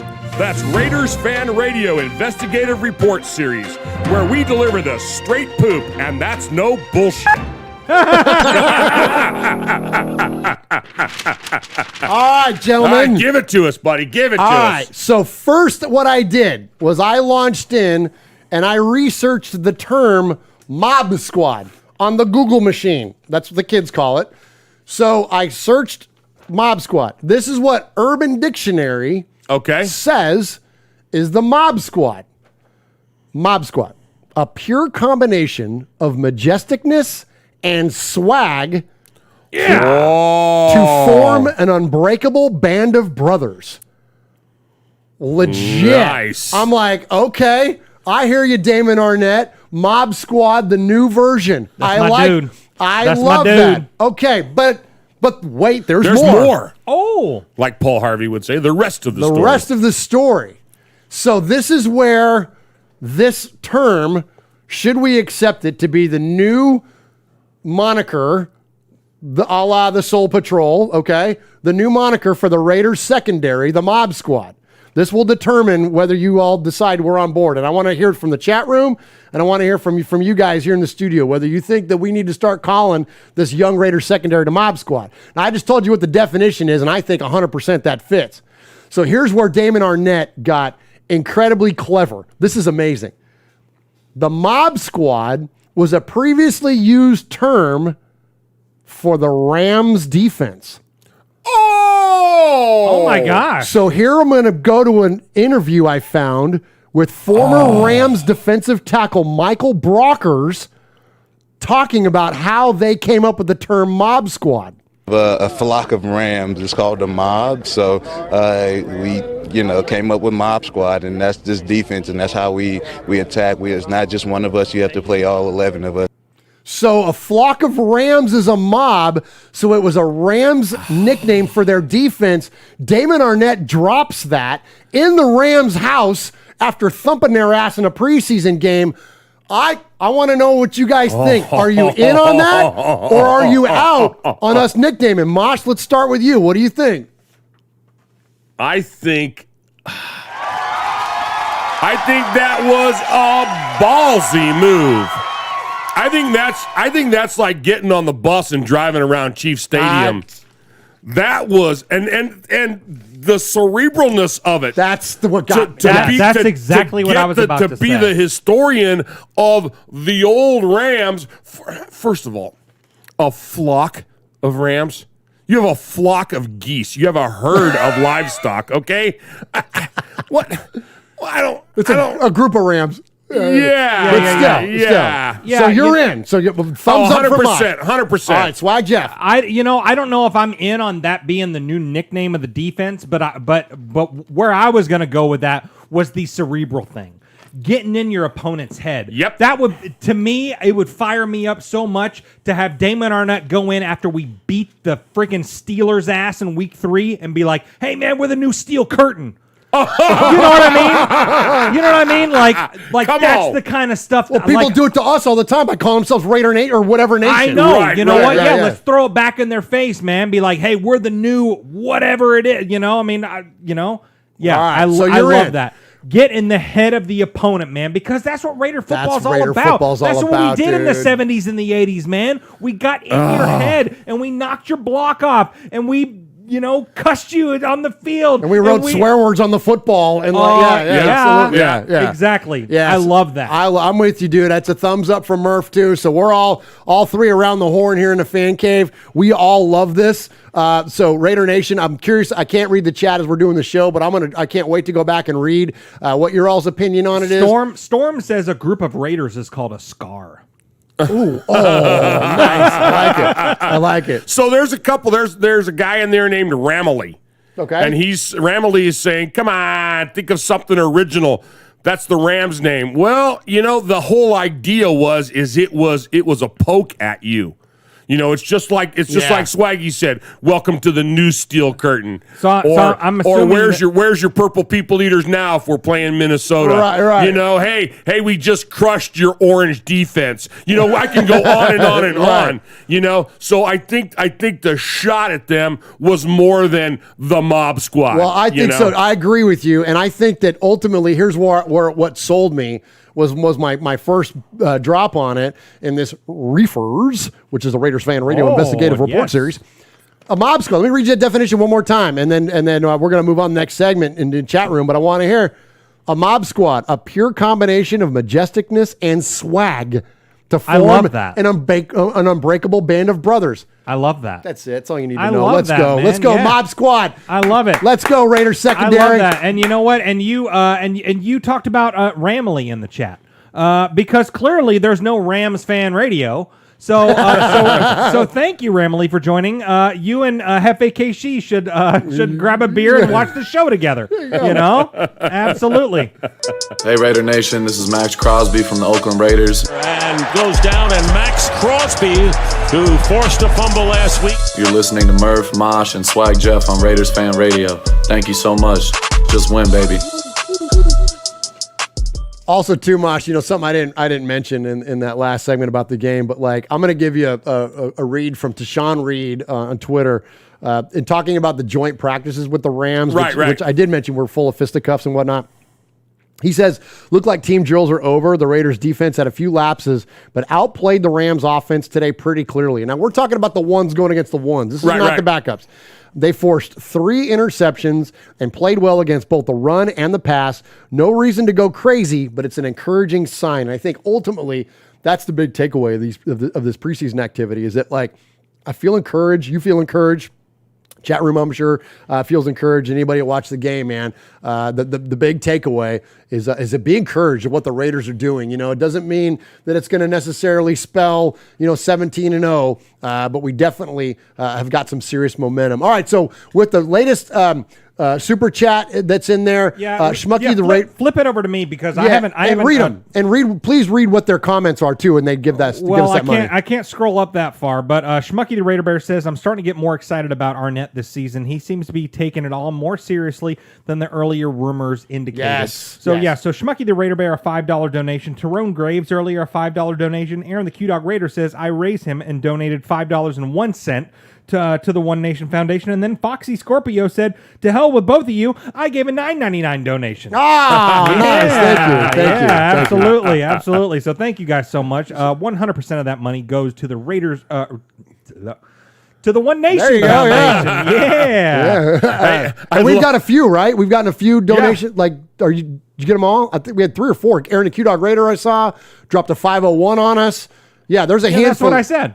Oh, yeah, he hit it. Oh, did I tune out? That. Yeah, you tuned out. Sorry, I was reading. You were for like 30 stuff. seconds, man. Yeah, my bad. I was reading. I was trying to multitask. See what happens? This is why I don't read the chat. Hey, so because I missed stuff. It was pretty funny. Somebody in the chat, I think it was Mr. Esparza, says, "We the new mob. We are in Vegas now. Last time I checked, didn't the mob run Vegas?" Oh, let's go! I love it. That's badass, I love man. it. Who's that? Esparza. Alfred Esparza. Badass, man. I call him Mr. Esparza. I love it. Just the mob. The mob, man. I love it, man. Yeah, we run in Vegas. I love it, guys.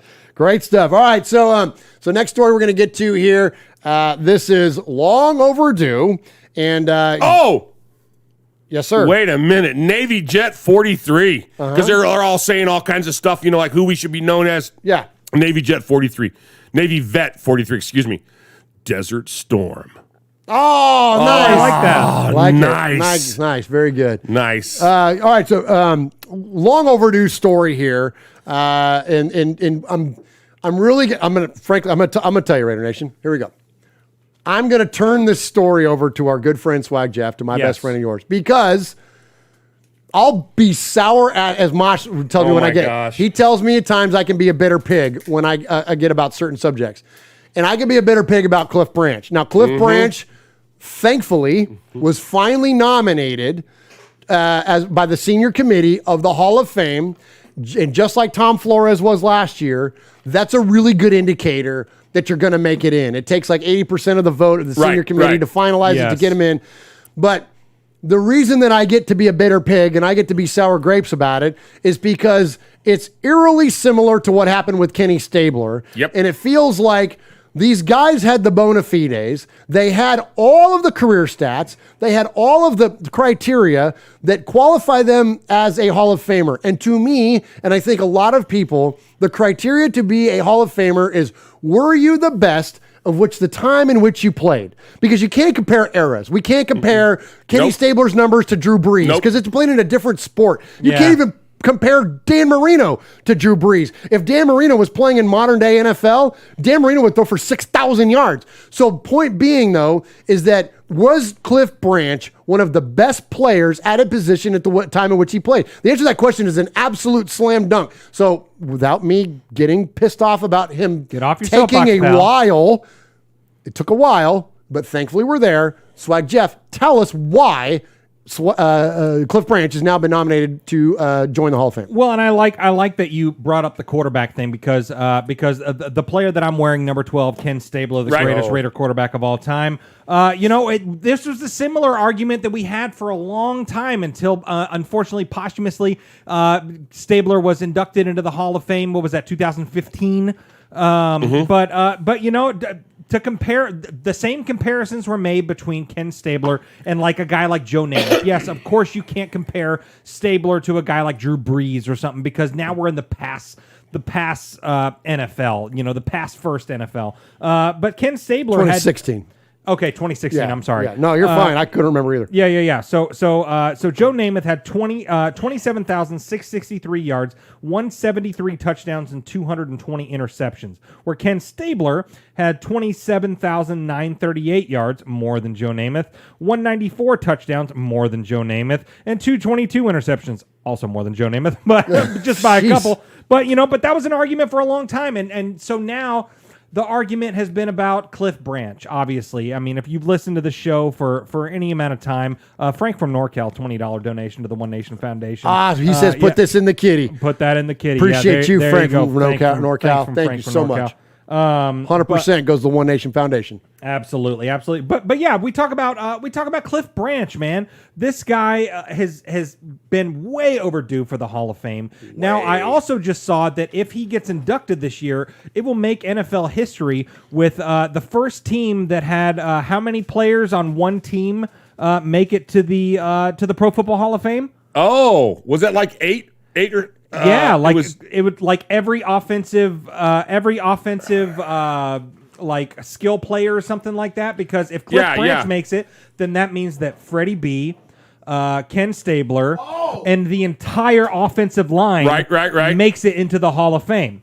So they said if Cliff Branch makes it, it will make NFL history big time. Oh, in terms of like the amount of players on a yeah, because Shell's there, Upshaw's there, exactly. like Otto's there, Otto's there. Well, Dalby's not, but some of Bueller, some of those guys aren't. But three of the five of them, anyways. Exactly. Yeah, that's huge, dude. Great. Oh, Casper is there. Great call out, man. Yeah, so that'll make NFL history, and it will in 2022, or we riot.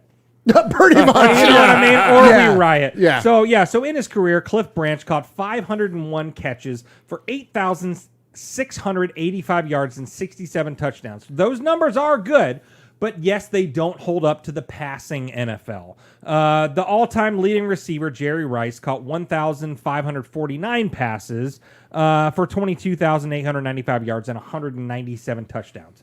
Yes, that is way better than Cliff Branch, but it's a different era. But that's a West Coast offense. It's apples and oranges, baby. But when you look at Cliffy's average yards per catch, it's like 21 or something. Well, I'm going to get to that. Oh, I'm sorry. Okay. I'm going to get to that. Thunder. Yeah. Rain on my parade. I'll just be sitting over here drinking Truly. Just pour another Truly, bro. The passing league, 2004, when Jerry Rice retired. I mean, it was a passing league. But when you look at his numbers, he has more career touchdowns at 67 than John Stallworth at 63, Bobby Mitchell at 65, Charlie Joyner at 65, Michael Irvin at 65, and Lynn Swann at 51. You know what I mean? And we'll get talk about him here in a second because he also has more career yards at 8,685 yards than Lynn Swann at only 5,662. What, bruh? Are you kidding me? Lindsay, he's garbage, bruh. He's garbage, man. You know, what about Bullet Bob Hayes at 7,400 yards? Tommy McDonald, 8,410 yards. Paul Warfield at 8,565 yards. And we're going to be talking about, what about a guy that is going to be in a Hall of Fame? Is he in the Hall of Fame? Randy Moss? Is he in the Hall of Fame? Yeah, I think so. Didn't he go in already? I don't know. Yeah. Didn't he just like last year or something, didn't he? Second ballot? Yeah, First ballot? No, he was first ballot. Yeah. It doesn't matter. But you know what? He's the 2018. A legendary deep threat. You know, yes, he had his little stint with the Raiders, blah, blah, blah. It doesn't matter. It didn't count. It didn't count. He averaged 15.6 yards per catch. Very good. Yeah. That's very good. Very deep good. threat. Yeah. What about Cliff Branch? 17.3 Let's go, yards dude. a catch. Yeah. Are you serious? How is this guy not in the Hall of Fame? It's unbelievable. It's unbelievable. And we're not going to let Murph talk about it because we'll be here until until midnight. I've got numerous rants already. I think Swaggy, I think I did these same stats. Yeah. I think Sonny did these same stats. I know you've done them 74 times, Murph. It's so true. Yeah. So while you're over there, before you finish, I want you to think on this though, Swag. Okay, do it. Do you think possibly, and I know that the Hall of Fame hates the Raiders. That's no doubt. No doubt. Yes. Could they be softening? Could not necessarily the Hall of Fame be softening, but could those that vote maybe see the atrocity I think so. that we've been dealing with for all these years going, you know what? You can get pissed off. You can hate the Raiders like we want you to, but let's give them their due. I think so. You know, I think there's definitely a consideration to be made, which is this, is that Mark Davis made a lot of concessions to the NFL. Mark Davis allowed his team to play in London because, look, the NFL didn't want the Raiders to be playing in Oakland anymore, at least not at the Coliseum. Yeah. They didn't want it on TV. That's why we weren't in primetime games. Like, there's been a lot of anti-Raider sentiment in the NFL for a long, long time. Now, some of the beat writers will tell you, you know, like Dubois and some of these guys will try to make it like, oh, this doesn't exist and that's a fan thing and blah, blah, blah. BS, man. The NFL at one point hated the Raiders because of Al Davis, because he tried to sue them. I get it. Like, to think that there wouldn't be some sort of bias in play, I think is being blind. Like, there's going to be, whether it's intentional or a conspiracy or whatever, I don't know if I necessarily believe that, but I think that in the back of their minds somewhere, there was a disdain for the Raiders' shield because of what Al Davis did to the NFL. And I think that's why Storm said they waited until Al died. That's exactly right. So Al dies, then Mark comes in and starts making concessions to the league, allowing one less home game so they can play in London. We're always the late game on Monday Night Football, like whatever. Like, he started allowing to be, and some fans would tell you, oh, Mark Davis is getting taken advantage of by the NFL. I don't think so. I think he's sly as a fox. I think he intentionally put himself in those positions so he could get the votes that he needed to get to the new stadium. Amen. Yep. And that now it's paying off. Now we have the most beautiful stadium in the league, a beautiful training facility. The Raiders are getting recognized in the Hall of Fame. Preach. We're not catching effing penalties the way that we used to be. Like, if you don't think that that's all part of one big picture that's been executed by goddamn Mark Davis, give that man props, man. I'm starting to rant again. God dang, I get pissed off. I love the Raiders. Go, Jeff. I get it, man. You know, I really do think that that we're starting to come on the other side of this. Yes. You know, it's been a long time coming. You know, the league hates the Raiders. Everyone hates the Raiders. And yes, a lot of people still do hate the Raiders. And we hate those guys. We don't like those guys. But I think the league might be kind of starting to move into another direction. You know, when we got guys like Tom Flores finally getting into the effing Hall of Fame. You know, obviously, Charles Woodson, first ballot Hall of Famer. You know, but, you know, and now Cliff Branch is already the early, you know, senior member of the nominees for the Hall of Fame for next year. I don't know, man. You know, I'm starting to think that maybe the tides are turning, and that is all because of Mark Davis. Is he kissing the right ass? Probably. You know, whatever that is. And he's conceding to the NFL on certain things and playing nice and doing the right things and stuff. Yes, I think that we might be might be on the other side of this now. Absolutely. I hope so. I think so. And it's certainly, I'll tell you what, man, it's nice to celebrate the Raiders. the historical Raiders. It was so great. I'm so thankful to be able to have celebrated as you are. I'm speaking on behalf of all of us. It was so wonderful to celebrate Tom Flores. It was wonderful to celebrate, of course, Charles Woodson, Wayne Mabry, getting into the Ford Hall of Fans, and then now, of course, here we are at Cliff Branch. So, all right, I've got a couple sound bites I want to get to. Before you get to that. Yes, sir. Big Bass Raider, $20 donation to the One Nation. Oh, let's go, Big Bass Raider. Yeah. Thank you so much. 100% of that money. Absolutely. And Daniel Mangus with a shout out to Murph that said he's also drinking Truly tonight. Hey. Hashtag Salud. Truly gang. Salud. All right, they got to stay hydrated during the show here. All right. Yeah, you do. So let's check it. Look, it's one thing for three blowhards to sit here and tell you why Cliff Branch should be in the Hall of Fame. But I don't know. Let's check in with a bunch of Hall of Famers that wore the silver and black and ask them why they think Cliff Branch should be in the Hall of Fame. So here's some of the names. Art Shell, Kenny Stabler, you're going to hear from. Tom Lamar, who I've become a big fan of, we've become a big fan of his work on Raider Maven on Sports Illustrated. You're going to hear from a lot of good folks telling you about why Cliff Branch should be in the Hall of Fame. Why is Cliff Branch not in the Hall of Fame? Kenny Stabler said, when we came to the line of scrimmage, all anybody wanted to know about was, where is Cliff Branch? Stabler first and 10 back again. Going deep to Branch up the left side. Head-and-head battle. And he makes a diving catch at the 30. He gets up. Nobody's touched him. He's at the 20. He's at the 10. Touchdown Raiders. Cliff was Cliff. You can't cover Cliff. There ain't nobody to cover Cliff. I mean, here's a guy, his first Super Bowl was with us in 77. On for a couple more. And played well. And he matches with anybody. Bucket looks, throws, touchdown Raiders! Something has to change with that. People in a Hall of Fame don't have as much of a credentials like Cliff does. Cliff just had world-class blinding speed and a great deep threat. Teams changed their defenses for him. I would like to have somebody explain why Cliff Branch isn't in the Hall of Fame. Should be in the Hall of Fame. There's no doubt about that. But he's not, and we need to continue to say what needs to be done. All right, guys, I don't even want to play the last sound, but I feel like we need to leave it there.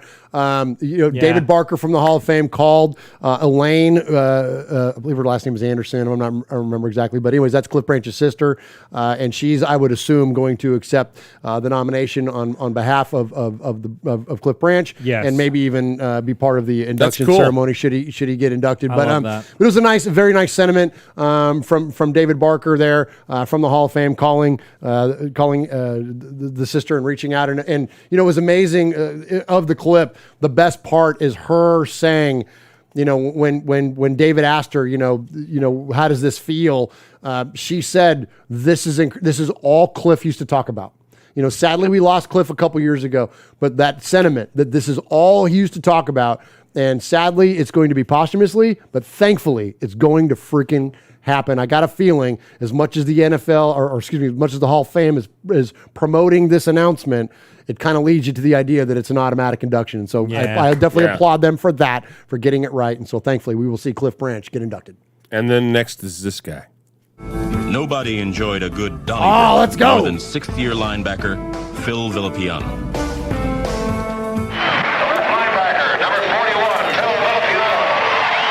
This is Phil Villapiano, and you're listening to Raiders Fan Radio. Yeah, there's certainly still more work to be done, but I think this was the obvious omission, and so and we will definitely support any other Raider going into the Hall of Fame. Well, of course. yeah. So speaking of Hall of Famers, okay, all right. So I don't think I'm going out on too much of it's probably a fan limb, but I don't care. It's a Raider show. I'm going to go there. Here's a couple guys that certainly one of them for sure that's stacking up and building a Hall of Fame career. 100%. And so we're going to talk about a couple guys that have made it into the top 100. So every year, the NFL Network, usually in the offiest of the offseason, they're doing it a little late this year, but usually every year they do the top 100 players in the league as voted on by the players. So it's a very unique kind of list. It's not just like your typical list that gets assembled by reporters. This is actually assembled by NFL players. Excuse me. And so this year so far in the top 100, the Raiders have 2 players. So let's go ahead and celebrate both these guys that have made it into the top 100. The first one is my good friend and yours, and we're number 28. Josh Jacobs comes in at number 68 on the list. What was that realization like? I'm in the NFL right now. They're talking to one of the defenders from the Panthers. What's your realization that you've been in the NFL? Yeah, probably my first game. Josh Jacobs, first NFL running back I went against. I don't think he gets enough credit just for how good of a runner he is.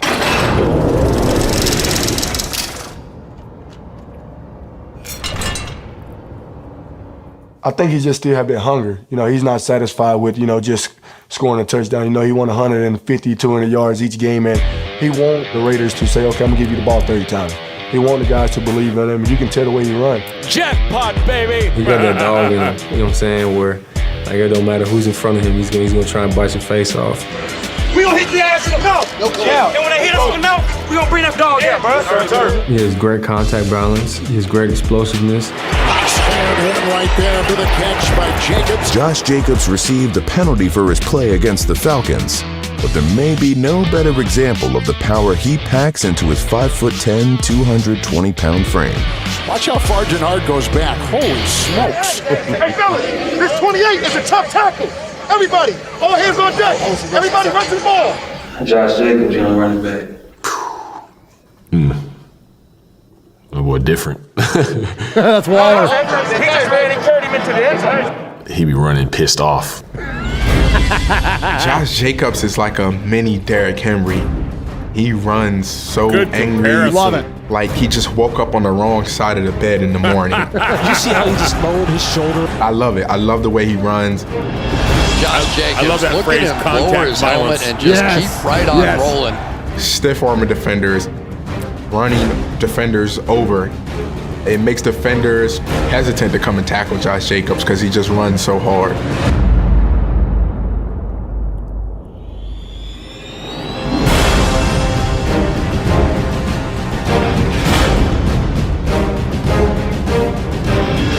This guy right here, he's about as impressive as they come in a young runner. He never quits. You see the tremendous leg drive, the never say die type of attitude. Jacobs, who rose 4 spots on the players list, became the first Raider since Marcus Allen to rush for back-to-back 1,000-yard seasons. You pick a Josh Jacobs play from any game he's ever played in his career.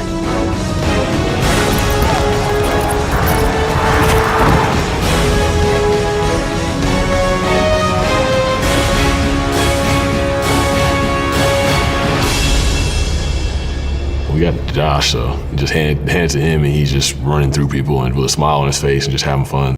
You know what I love about this is that you see in all these highlights, and if you haven't seen it yet, definitely go look. You can find it on YouTube. Watch the guy run. He's so freaking ferocious the way he runs, but he's quiet. And I love the comparison, calling him a mini Derrick Henry, because Derrick Henry's the same way. Like we've heard Derrick on Bussin' with the Boys a couple times, whatever.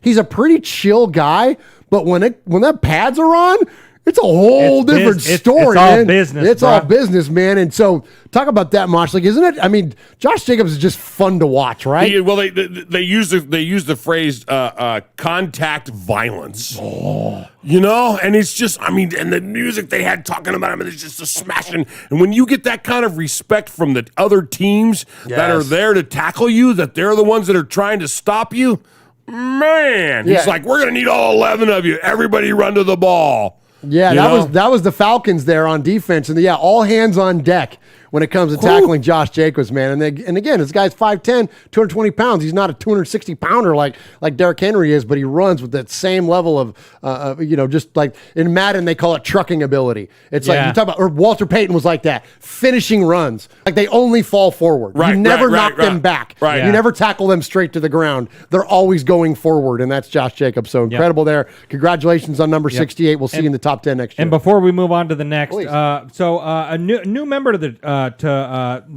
RFR family. Okay. Michelle Ragsdale. Hey, Michelle. She says, "What's up, nation? Another- New to the channel." another Raiders Michelle. Another Raider Michelle. We love Raider Michelle. Awesome. That's fantastic. Apparently, you got to be named Jeff or Michelle to be part of the show. That's right. You're Murph or Mosh. Yeah. Hey, Michelle, call the show. Grab a pen. 909-345-3346. You call 3 times, you become a made woman on this show. And we've only got 3. We've only got 3, man. So, Paul says Michelle Nation. Michelle Nation. Well, yeah, there you go. And my bestie, Michelle Sweat, says #Team Michelle. Oh, there you go. Perfect. Yeah. Perfect. Don't you know Granny Raider, the third of the made women? Don't you know her name's probably Michelle? Yeah. But anyways, welcome Michelle Ragsdale there into the chat. Great to have you. All right, so we got one more on the Raiders top 100 list. Now, yeah, we do. Unlike PFF, when they rank their top players, go figure, the players in the NFL know more than a freaking stupid blog, right? Yep. So here we are talking about the guy that is wearing number 35 in terms of the top 100, not 60-something like freaking PFF had him. But so number 35 on your list of top 100. Of course, he is number 83 in your program, but number 1 in your hearts. He's the best player pound for pound on our Raider team. I don't think anybody would argue with that. And we're talking about the future Hall of Famer, Darren Waller. World-class speed. One play stick out to me, man. It ended up getting called back, but like Sue got the ball and he was like gone. And all I see is this big old guy, 83 running past. I'm like, man, who is this? Like, he on the other team and he hawked him down.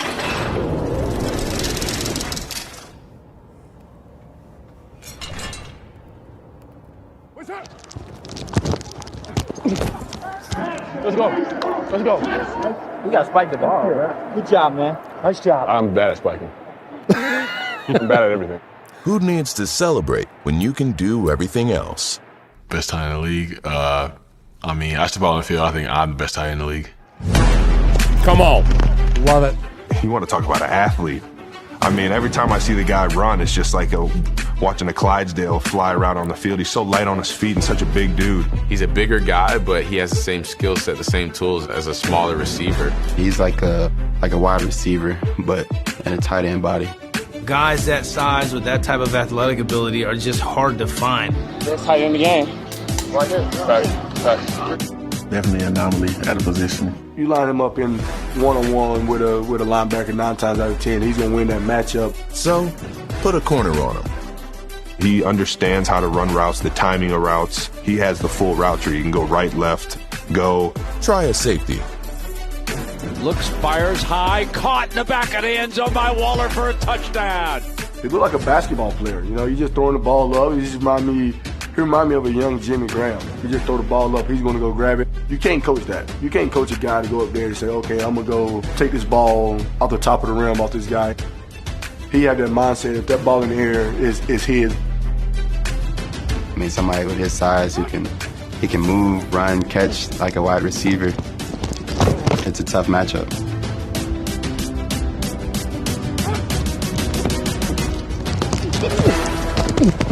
That's easy. Which was your favorite game? I'll probably have to say the Jets game. I never even ever dreamed of going for 200 yards in a game. Not only my statistically best day, but one of the best statistical days ever for a tight end or just a receiver in general. In 2020, Waller led all tight ends with 107 receptions. No Raider has ever had more. Some people think I'm just still like a cute story. They think I'm like, oh man, like, he came back, like he's a drug addict, da-da-da-da. That's great. I feel like people take inspiration from that, but I'm a great football player too. Come on. I've never left a game feeling like this guy won. Never felt that way. All right, so here's what look, I got two quick points I want to make and toss it to you, Mosh. Number one, I think it's very difficult in life in general to be highly confident in your abilities and enough to be able to proclaim yourself as the best player at your position and still be humble while doing it. There is no arrogance to him. There is no cockiness to him. He is incredibly humble, but yet incredibly confident in his abilities at the same time. That alone is a rarity. And then in terms of, I led this segment off by saying, let's hear from the future Hall of Famer. And Storm in the chat said, whoa, easy. We need to see a few more seasons. I don't disagree with that. I'm not going to say that he's a Hall of Famer today. But what I am going to say is this, is just like with Cliff Branch, were you the best player at your position in which the time in which you played? The answer to that question today for Darren Waller is yes. So, yes, right now he is a future Hall of Famer. Should he keep on the same progression of which he's working with? So, Mosh, what do you think about it? Well, I have two thoughts on that. First thought is you can be confident, and to overcome what he has overcome, he had to have that confidence. He had to have that faith in himself and the ability to do what he needed to do to get back to where he wanted to be. Once he's attained that level, there's no shame in that game by saying, "Hey, I'm good."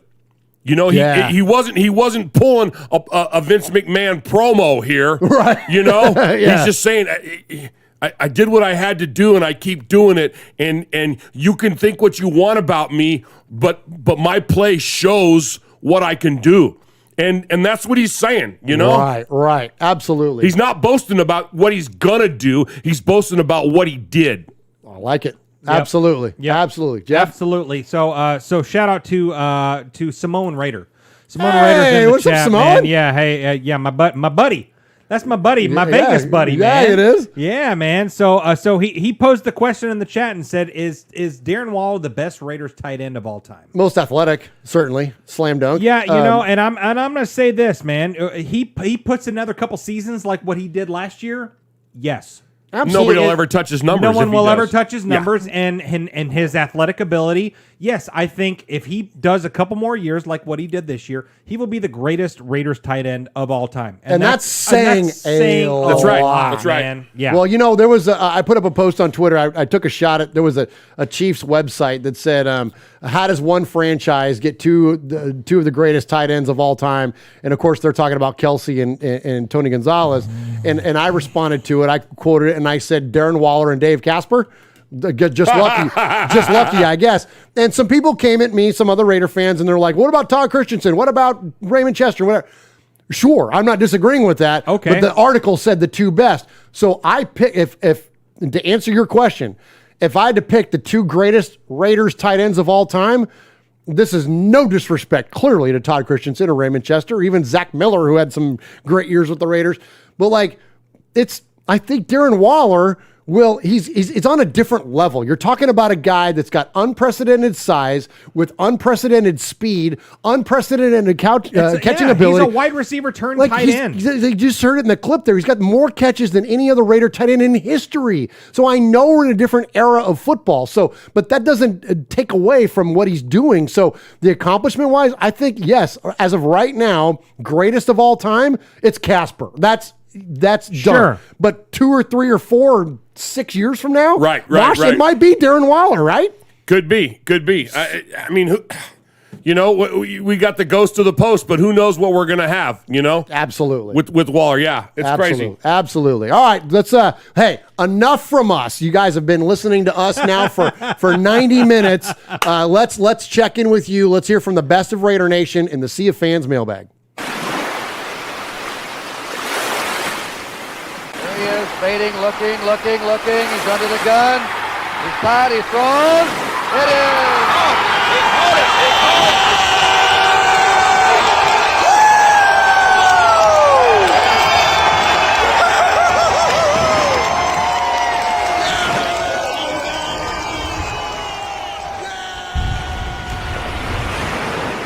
All right, we appreciate you, Raider Nation. Appreciate everybody that's in the chat room tonight. Of course, our good friend Raider-born Rico is in there. Good friend Eye Patch is in there. Good friend Lee. Everybody in there is a good friend of ours because we love you guys. Big Easy, Aussie Raider. I mean, there's a ton of Daniel Mangus.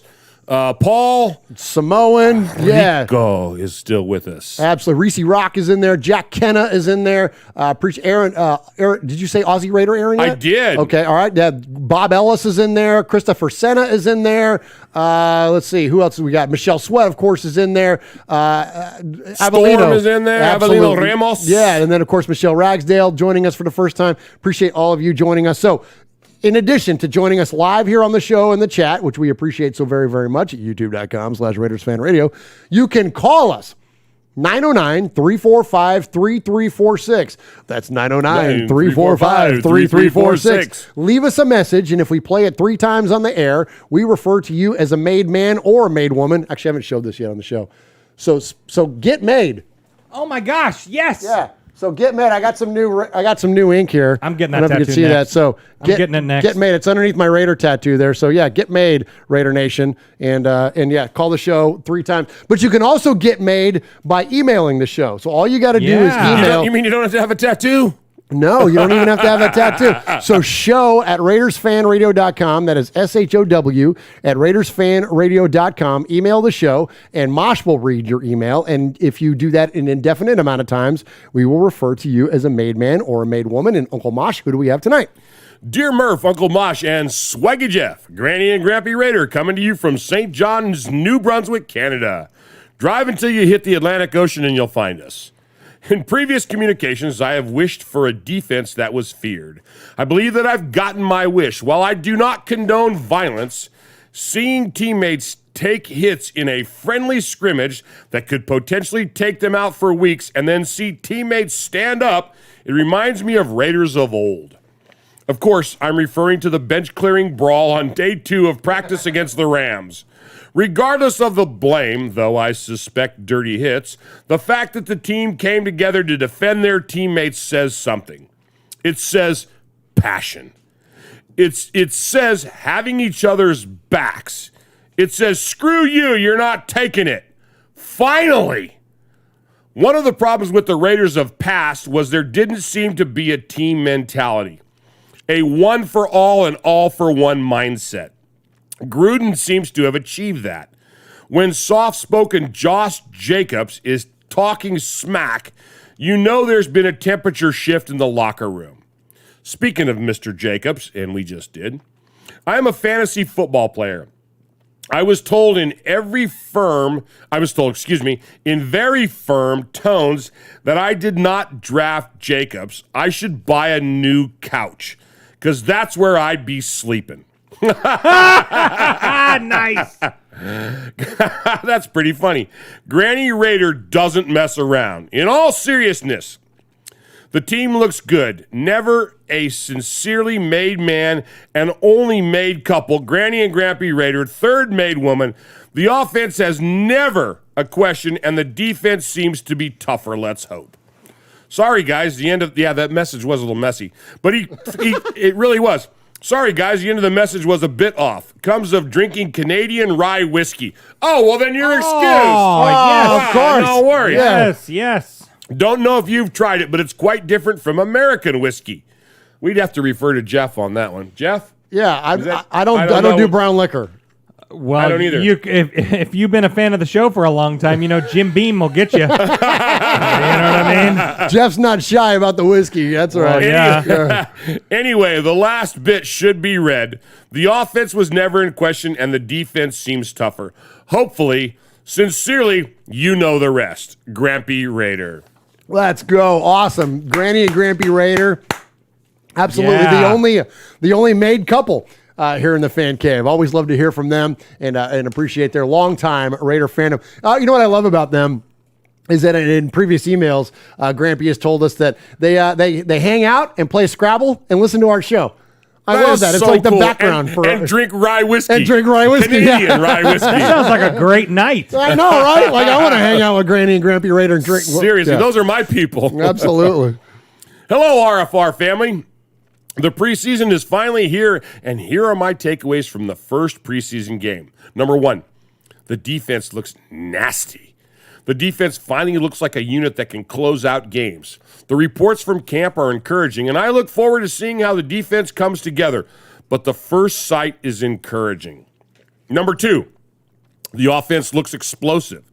The offense looked explosive even without the first string out there. Peterman looked poised and confident. He knew exactly what to do and didn't look lost. I look forward to seeing Mariota, see if he can put up the same performance. Otherwise, the second string job is Peterman's to lose. I look to you. Anything? All right, here we go. Number 3. I mean, I agree. Yeah. Raider Nation is in full force. 5,000 people were in attendance for this game that did nothing as far as the win or loss record. It was loud. It was crazy. I loved every minute of it. I was in tears hearing the roar of Raider Nation for the first time since December 2019. I can't wait for opening day because that stadium's going to be loud and rocking when the Ravens come to town. In the words of Porky Pig, that's all, folks. Yours truly, Matthew Mangus, proud mailman, two-time Sizzler, Gemini Award winner, 2020, sorest loser winner, 2021, defender. I know Kill Jadis is on your heels. I love this kid. Oh! Yikes! Yikes! And then his last sentences. Yeah, said it at me, Kill Jadis. His last sentence, defender of the Godfather's chair. Oh, let's go. I'm going to put incredible. that aside. That was a great ending. Great job. Was that Daniel or Matthew? Matthew. Matthew. Nice job, Matthew. What do we call that? The Sad Sack Award? Yeah, the Sad Sack for the sorest loser. So right now, yeah, we got Matthew and Kill Jadis neck and neck. Hey. Hello, people. Here I am again with another email. This is Raider Chemist with another honest opinion. First off, I would like to give you guys some respect for being awesome Raiders fans and having a program that week in and week out is entertaining enough that I would skip WWE SummerSlam at Allegiant Stadium in favor of the butt whooping that Swaggy got on the show. Hey, truth. Nice. With that being said, I'd like to address something that happened with my last email. I'm sorry, but I was not aware that the Game of Thrones reference were out of bounds and will not be included on my emails anymore. Okay. On to Raiders stuff. I don't know. I might have edited something along the way. I don't remember. Okay. Or if I didn't understand it, I might not have read it. Maybe that's what what I don't know. The only thing there's a lot of there's a lot of things that happen on that show. The only thing about Game of Thrones I know is the slot machine they have in Vegas. It's a Game of Thrones. They can't show some of that stuff on the slot machine. It ain't all dragons. We'll just say that. I gotcha. That's the truth. Right. I actually live in Vegas, and I am really excited for the new season. I'll be attending some of the games, so I hope to see you guys at some point. I do think that the new rule for the stadium is good since it does what is best for the people that will be attending. I know you guys have addressed this, so I will say this only. Everyone is free to make their own choices, but their spell check must have got him. Okay. But the pandemic still rages on, and so I choose to be as safe as possible for everyone around me as much as myself. And as a perk, I get to go to a Raiders game. As for the team, there is some obvious things that we have to be worried about and some red flags that will come and bite us in the butt sooner or later. I agree with that, but it stupefies me that no one other than Raider fans have very little faith in their team. Even Vegas have them winning less than 8 games this season. Some are even putting the Broncos on top of the Raiders, and only in their dreams, and they barely made up their minds on starting Bridgewater. The Chargers seem to be the favorites to come in second in the division. Why? Because they have a promising young QB? For the most part, the new QBs can do very well until opposing defenses figure them out, which is probably going to be the case this season. I remember when Carson Wentz seemed like the savior in Philly, or the days when Brock Osweiler was the up-and-coming new QB in Denver. How did those work out? Yeah, right. The jury's still out on Justin Hebert. I refuse to call him Herbert. Hebert, and for all the talking heads, because, I have that French background. Yeah, you love the French. Yeah, I do. And for the talking heads to think he is the biggest threat to KC is ridiculous. Finally, KC sucks! Enough said. Anyway, this season will be awesome. I'm really looking forward to having a defense, any defense that would be better than the dumpster fire that we had with Paul Gutter. Paul Gutter. I don't think that was a. No, that's not a typo. That's not a typo. And I'm hoping for some of the young guys to step up and help us reach the playoffs. I'm predicting a KC sweep this year and a good playoff run. So take that, Mike Florio. We'll be leaving you guys for now. Have fun this season and go Raiders. Sincerely, Raider Chemist. Nicely done, Raider Chemist. Nice. Gentlemen, can I insert something here? Please do. I need a drink. I don't. I'm not going to assume that Raider Chemist is a fella, but because you could be a chemist, you could be a male or female to be a chemist. Sure. But I was married to a chemist once. That's right. Yeah, absolutely. But knowing that the majority of our show is of a male origin, well, how don't we just say this? I think Raider Chemist has emailed us enough. I think it's time. Okay. I think it's time. I think Raider Chemist qualifies. We've now gotten 4 or 5 emails. You know what we should have done? What's that? We should have made caller Greg from Tennessee. We're going to run out of time. Let's go ahead and make Raider Chemist instead. We'll get Greg next time. We'll get it next time. And Raider Chemist, congratulations. You are the newest. We'll do Greg when we do Pete Koch. When we get the Pete Koch, thank you. Yeah. So congratulations, Raider Chemist. You are the newest made man here on Raiders Fan Radio. Take note, Paul. You are a made man. You showed you are part of the family by participation. By chance, a man like yourself should make enemies, then they would become my enemies. Showing you are a friend of Raiders Fan Radio, you have leapt across the line. Friendship is everything. Friendship is more than talent. It is more than the government. It's almost equal to family. Be loyal. Made man, Raider fan. Someday, and that day may never come, I'll call upon you to do a service for me. But until that day, accept this as a gift. And don't ever forget, words can hurt more, but silence can break hearts. Congrats to you, Raider Chemist. Welcome to the family. Yay. Absolutely. Yes. All right, Uncle Mosh, what else we got? Excuse me. I hope that it's. I'm sorry. Go ahead. Before we get to this Sure. email, there has been a trade. This is up-to-date stats with the Raiders. We got breaking news? Breaking news. Okay. So, the Raiders have made a trade with the Carolina Panthers. They have sent a 6th-round pick to the Carolina Panthers for a 7th-round pick from the Panthers and former 2nd-round pick linebacker Denzel Perryman.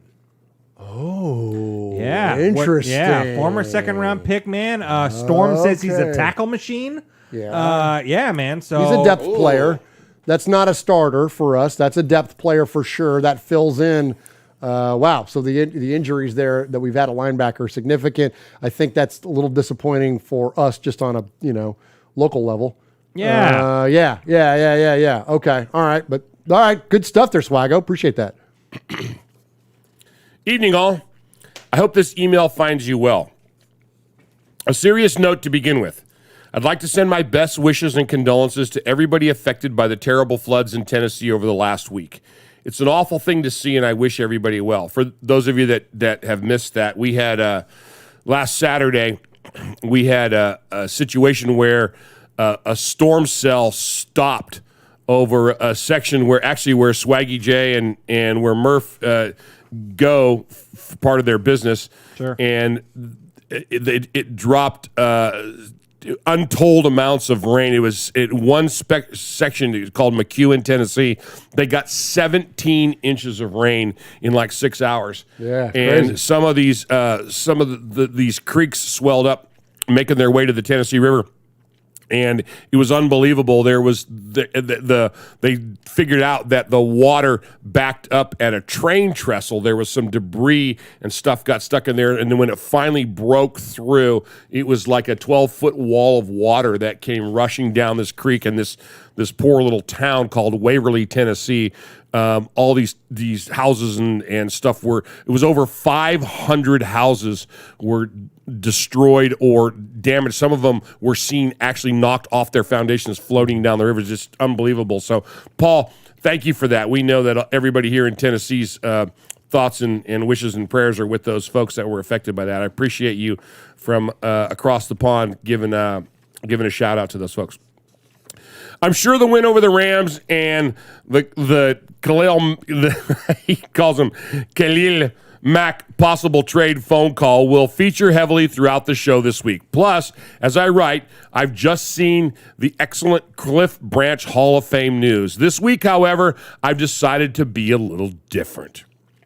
A couple of weeks ago, when the brilliant Michelle was on the show, you asked her how she became a part of Raider Nation. So I've composed a small poem about my journey so far as a Raider. It's called The Ups and Downs of Being a Raider. I started my journey in 81. AFN Europe was on the air. Alabama at Penn State was my first football game. I was taken in by the theater and flair. I tuned in again the following week. NFL was the game of the day. Bill King, Chargers at Raiders, a hell of a game. I knew then that's the place I would stay.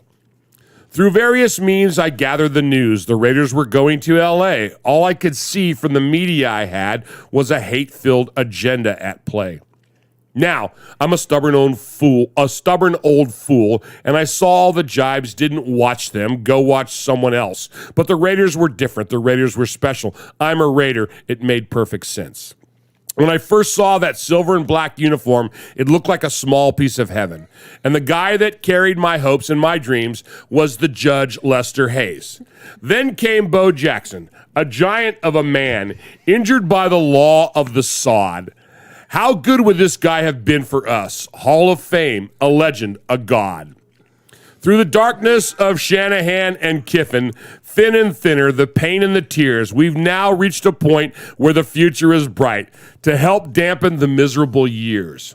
Heroes were few for quite a long time. The list would fit on the head of a pin. We've been through a lot and earned our rewards, and to abandon them would be a sin. Black Sunday is such a fond memory, but man, it's a long time ago. It's time for a new Heroes in Silver and Black. Do your own Running with the Night, fellas. Let's go. Nice. So our hopes are the same and our dreams never fade as we start a new season in Vegas. A fourth in the trophy room and one hell of a parade. John Gruden is the man that will save us. One thing is consistent on this journey of mine as the Raiders continue to thrive.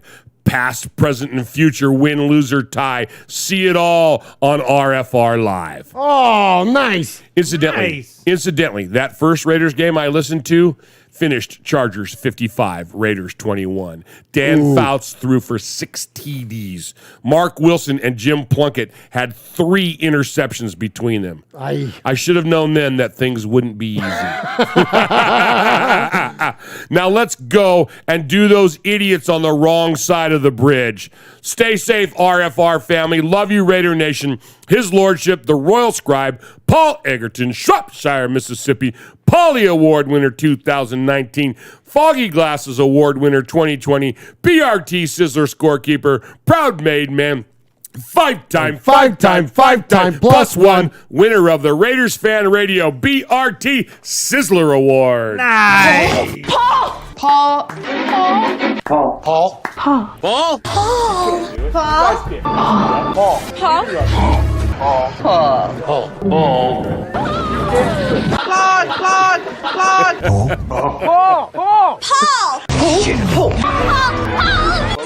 Your name Paul? Paul. I met him with Paul. Who? Paul. Paul, yes, Paul. Paul's not here. Hey, Paul. Paul. Hi. I'm Paul. I appreciate you, Paul. Appreciate all the fabulous emailers that we had tonight. And please send us an email at show@RaidersFanRadio.com. All right, we're going to jump into the calls here and then get out of here for the night here at the top of the show. Hey, one thing I did forget to mention is that I found this on Twitter. This comes from Raider Nation Radio, not to be confused with Raiders Fan Radio. Raider Nation Radio, which is 920 AM in Vegas. And they put out a poll, who is the biggest Raider hater in the national media. I meant to run this by you guys earlier, so I want to run this by you guys. I'm going to give you a list of 4, and then I'll tell you who won. All right, so Mosh, amongst the choices of Mike Lombardi, my voice cracked there. I'm going you got all Peter Brady. Mike Lombardi, Colin Coward, Mike Florio, or Mike Silver. Apparently got to be named Mike to be a Raider hater, unless your name's Colin. But so out of those 4 choices. Mike Lombardi, Colin Cowherd, Mike Florio, Mike Silver. Mosh, who would you say is the biggest Raider hater in all of national media? Mike Silver. Mike Silver. I love that choice. Mike Silver. Swag Jeff, who do you got? Well, I'm surprised Jim Rome wasn't on that list. He's just an LA guy. But I would say Cowherd. Cowherd. Dig it. That's a good choice. All right. So here's the I won't tell you what my answer is because I'm looking at the list here. So coming in at number 4 is Mike Silver at only 11% of the vote. Now this is 1,700, almost 1,800 votes. So it's a legit poll. I would have voted Silver higher if I had to rank them, but he wouldn't have been my number 1 per se. But that's a great one, Mosh, because he's on NFL Network and he used to work for the Raiders, and then Al Davis fired his ass, and now he's and he's one of the only ones that have ever been fired by Al Davis that didn't know. That's part of the getting hired by Al Davis is jackass, you stupid shit, you're going to get fired by him. It pisses me off, and I don't ever cuss. But you seriously, what is wrong with you? Sorry. Oh, that's awesome. I apologize. It's part of the process. Mom, if you're listening. Oh, my gosh. I love it, Mosh. I love the passion. All right, so Mike Silver comes at 11%. Mike Lombardi comes in at 16%. All right, so another guy that was worked in the front office with the Raiders and got fired. So Mike Lombardi at 16%. Oh, my God, they're such idiots. All right, so then Colin Cowherd, your choice, at 23.9%. But the king of Raider hating in the media, Mike effing Florio from that, I won't even give the letters because I hate that stupid website.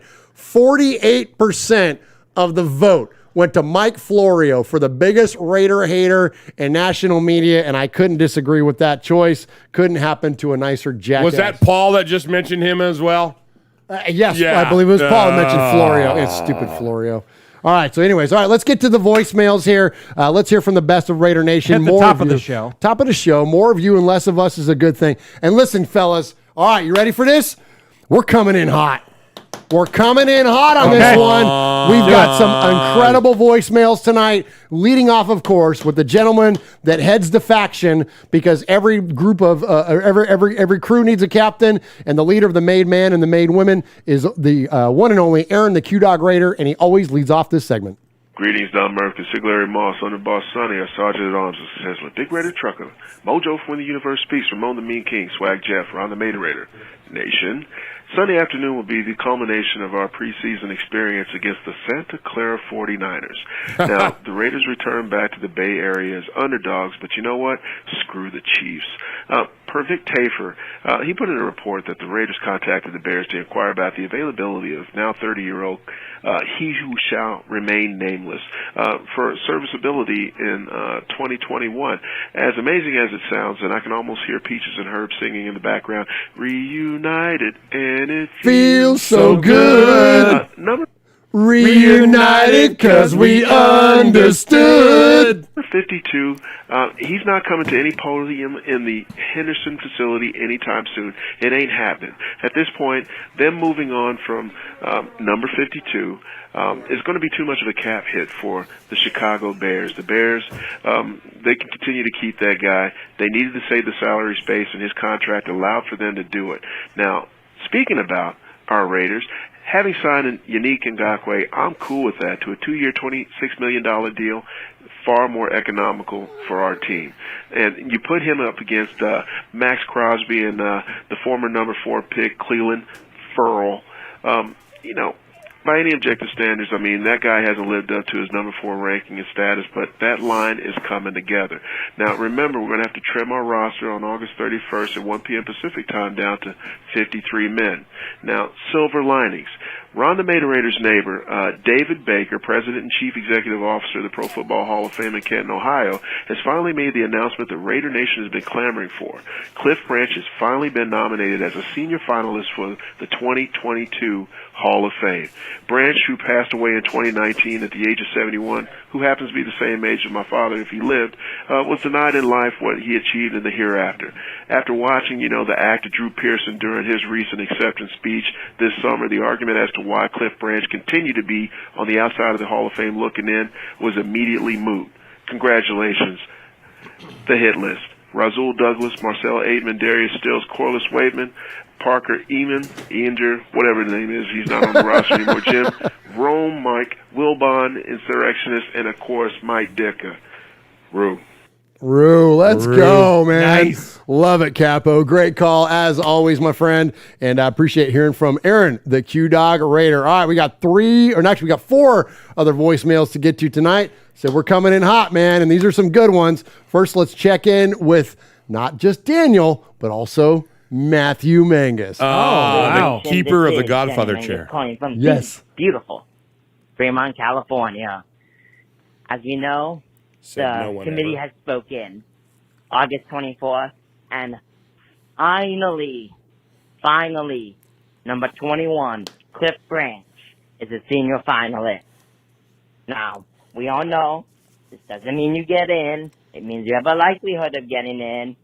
I still say this to the Pro Football Hall of Fame. You. All right? Because it shouldn't have taken the senior committee to put him in. He should have already been in. Oh, yeah, and Swag, I have a very, very special someone here who has a message for you. Oh! Hello, Swag. This is Matthew Mangus from Fremont, California. You're staying out of the Godfather's chair, I'm assuming? Oh, nice! Well, yes, your daily ass whooping for staying in the Godfather's chair is scheduled for 4 p.m. tonight. See you there. Nice. For Swag, you better be a good boy. I swear to God, the kids are gonna come down, put the candy ass whooping on your candy ass. Just a mouth with the twins. Cookie. Let's go! Dang! Mangus Brothers, what'd I tell you, man? Man, they Holy brought cow, it. man. They We're brought it. They coming brought it in hot, strong. man. Coming in hot on this They one. better watch out. I'm going to stun them. Oh, They must have one of those. He must have one of those things where he can record his voice. and no, then record there's his, 2 of them, Mom. Yeah, okay. It really is 2 different people. Holy cow, man. That was fantastic, man. I love it that they're coming at you. So we've got a 2 versus 1. So we've got a handicap match. Right. We've got Michelle. I hope she accepted the offer to be the guest referee. Yeah. Mosh and I will call the match. Right. And I guess we'll just have to do it here in the fan cave. We've done worse here in the fan cave.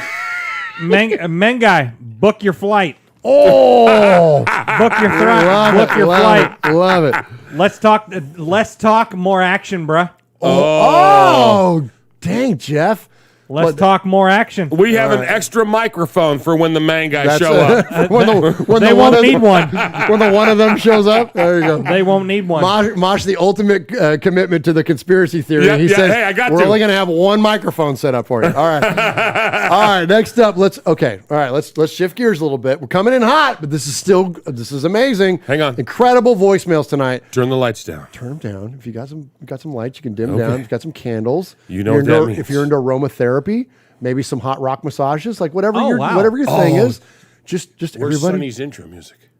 Oh, what's That very first one. Yeah. Okay, here we go. Yeah. Turn it down a little bit, Josh. Okay, all right. Turn it down. Okay, Yeah. all right. Okay. All right, just like that. I can't play them both at the same time. Yeah. Now. Okay, all right. What are we getting Just ready setting the tone. It's time. Yeah. Boys and girls. Michelle, the new Michelle. The old Michelle. All the Michelles. And 3/4 of the Jeffs. Get ready. Here we go. Play it. Hey guys, Three-fourths of the Jeffs. So I think for me 2 preseason games are enough to evaluate the player that I was interested the most. I'm talking our first pick, Alex Leatherface Leatherwood, the Pensacola Chainsaw Massacre. And I'm very satisfied with what I've seen, as I think it satisfied my 2020 Raiders Coach of the Year, Tom Cable. I mean, the only moments both games were flowing were when he was playing the snaps, allowing the quarterback to go deep for the receivers and the running backs to find different gaps. Against the Seahawks, he was busy dealing with 2 defenders at the same time. Nobody could touch Peterman from the right side. And against the Rams, he contained perfectly a man till the end of every down while pushing for the run. So zero mistake from this guy. I love him already. It's an A+ to me. Now, for once we are not excited about the new running back on the team like we were for Bowden or Chris Warren III, for example, here comes Trey Regis as a sleeper. He's an opportunist. He got vision. I definitely want him on the team and see what he can do in the regular season. On the defensive side of the ball, I think we can all agree Nate Hobbs made a statement, especially in the last game. There's not a lot to talk about it. We all saw what he's capable of. Now, I got to say that my prayers go to my man, Javin White. I remember how happy I was when he went undrafted in 2020. I was talking to you on a voicemail about what a perfect fit for the team would have been from a guy who was playing for the Rebels, had a great 2018-2019 season, raising in triumph the Chucky doll after a pick against Northwestern University, then looked like he couldn't make the team, then he had another chance, then the injury. So I hope the best for this guy who's fighting for a Raider jersey with all his passion.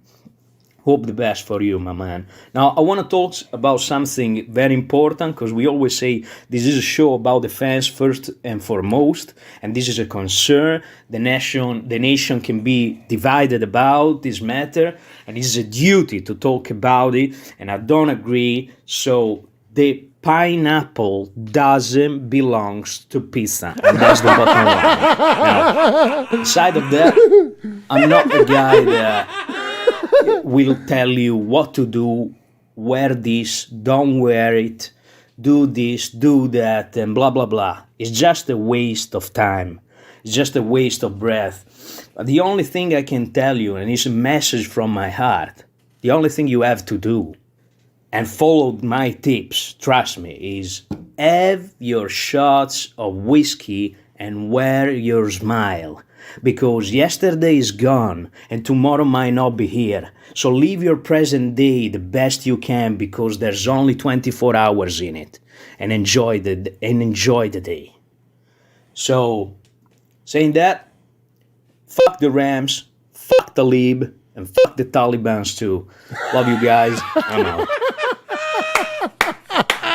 Oh my gosh, Rico is the damn best, man. Thank you so much, Raiderborn Rico, for calling. You're always bringing the thunder, man. Like I said, coming in hot and staying hot.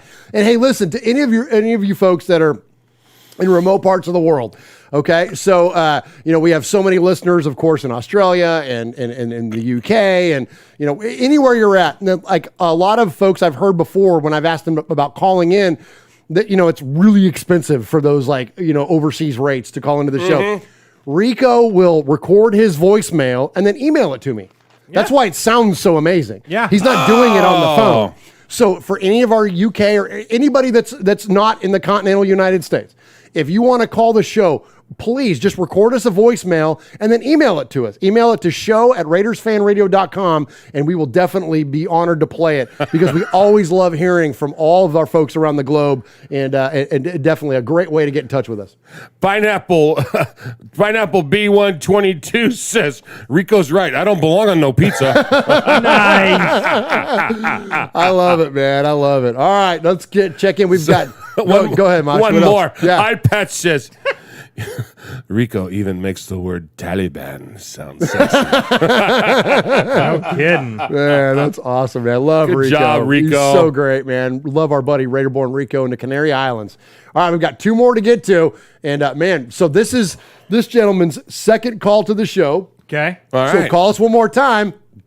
And we will refer to you, just like Raider Chemist, as the newly crowned made man here in Raiders Fan Radio. And this is cool, Mosh. You're going to love this one. Let's hear from our buddy O.G. Daniel. Yeah, this is O.G. Daniel with Chronicles of the Black Hole. I just wanted to let you blasphemers know that pineapple and ham don't belong on a pizza. I don't care. The other thing I wanted to bring up is, God, I'd love to hang out and drink with Uncle Mosh. We're probably the same age. Yeah. And I have a feeling we win a bar fight, and we're old. The other thing I want to tell you is I was shocked today about the Jets camp shutting down practice and they brought the NSA, Homeland Security, and the FBI in. I guess they reported a white powdery substance at the facilities, got sent to them. They didn't know how to react, and then the FBI figured out it was an end zone, and the Jets didn't know, what that was. And then I guess practice resumes as normal tomorrow. Just want to give you guys a heads up. Jets are lagging behind. Jets just end the season. Oh my gosh, that's amazing. Just end the season. Jets. I love that. The white powdery substance. What's the end zone? They've never seen it before. I love that. So good, man. Great to hear from you, OG Daniel. One more, buddy, and you can become a made man. All right, so one more to get to. So before we get to the last call, one of the things we do around here is we award a Sizzler award, and that goes out to the best email or the best phone call of the night. Of course, that call goes to Uncle Mosh to determine who the best email or phone caller is. So before we get into this last call, we just remind you of that. Chat room, we want to know who you liked, who you enjoyed hearing from tonight. And let's check in with our last made man of the evening, and he is the Houstorian, Houston Raiders Steve. Murph Mosh, Swag Jeff. Made men, made women, nation. Houston Raiders Steve. Just heard earlier tonight that Cliff Branch is the senior finalist for the players for the Hall of Fame. He's got to get 80% of the vote. We got Coach in because he got 80% of the vote. Now let's get Cliff in. Boy, I tell you, he's got Drew Pearson's got nothing on Cliff Branch, and Will Rogers would like our good friend Cliff Branch, number 21, Speed Kills, native Houstonian. Got a real quick Cliff Branch story. Back when Tim Brown was going into the Hall of Fame for the induction, we got a bunch of Houston Raider Nation together. Ira Matthews was there. Cliff Branch was there. I was surprised. I didn't know Cliff was going to be there, but Cliff Branch was there.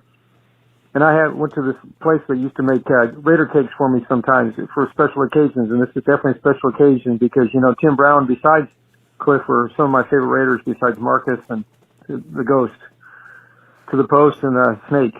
But anyway, so he's over there, and I felt bad and everything because we're not celebrating him at that time. We were celebrating Tim Brown, but he graciously cut the cake and was signing autographs for everybody, and he's a great guy and real down to earth. You go out to Oakland, he'd always be out at the Raider Image there on Hagenberger, talking to people, and then, you would have your picture taken with him. He'd say, "Here, let me put this Super Bowl ring on you." So he'd put it on your finger, and you'd pose with him in the ring. Oh, that's so this so is you, cool. Cliff Branch. We're going to get you in the Hall of Fame, and we need a Raider Nation invasion of Canton, just like we did for Coach and also for Charles Woodson. Have a great night. Cliff, we got to get you in. Do whatever we can. Goodbye.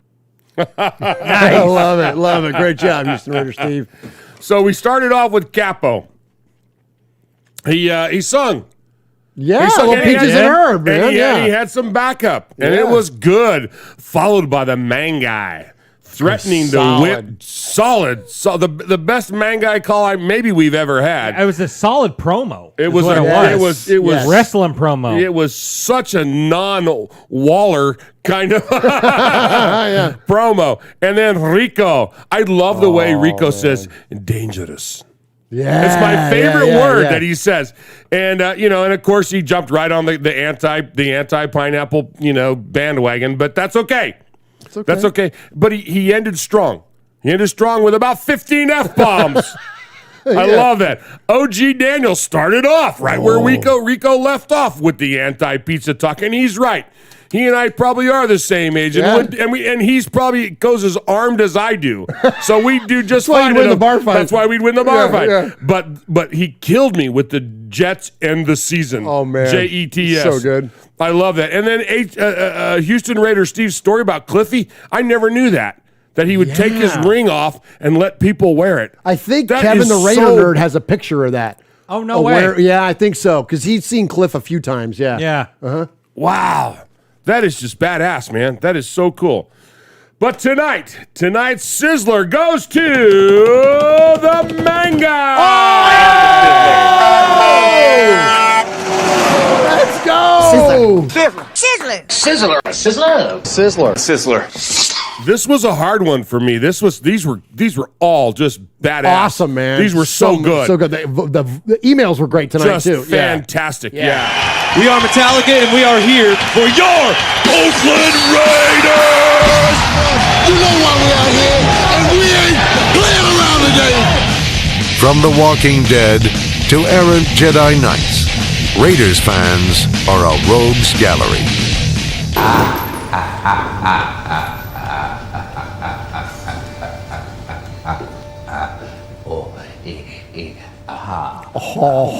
So some folks are wondering. So what kicked Matthew over the top? Matthew with the assist. Matthew with the assist, but what kicked him over the top was because I think there's only one. Yeah. And the fact that the Matthew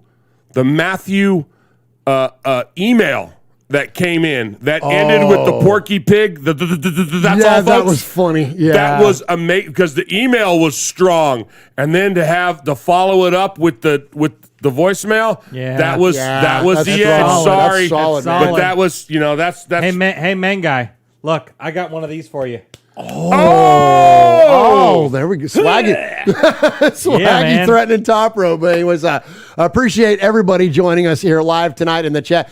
Appreciate you, gentlemen. Thank you to the legendary Uncle Mosh. Thank you to my best friend and yours, Swag Jeff, coming in here and joining me here tonight in the Fan Cave for episode number 214 of Raiders Fan Radio. Thank you for all the donations that came in tonight. 100% of that money will go to the One Nation Foundation. Yeah, man, $65. Oh my gosh, that's amazing. Thank you so very, very much. We appreciate you. Hit us up, man, with anything, any way you can like, subscribe, rate on whatever service it is, video, audio, otherwise.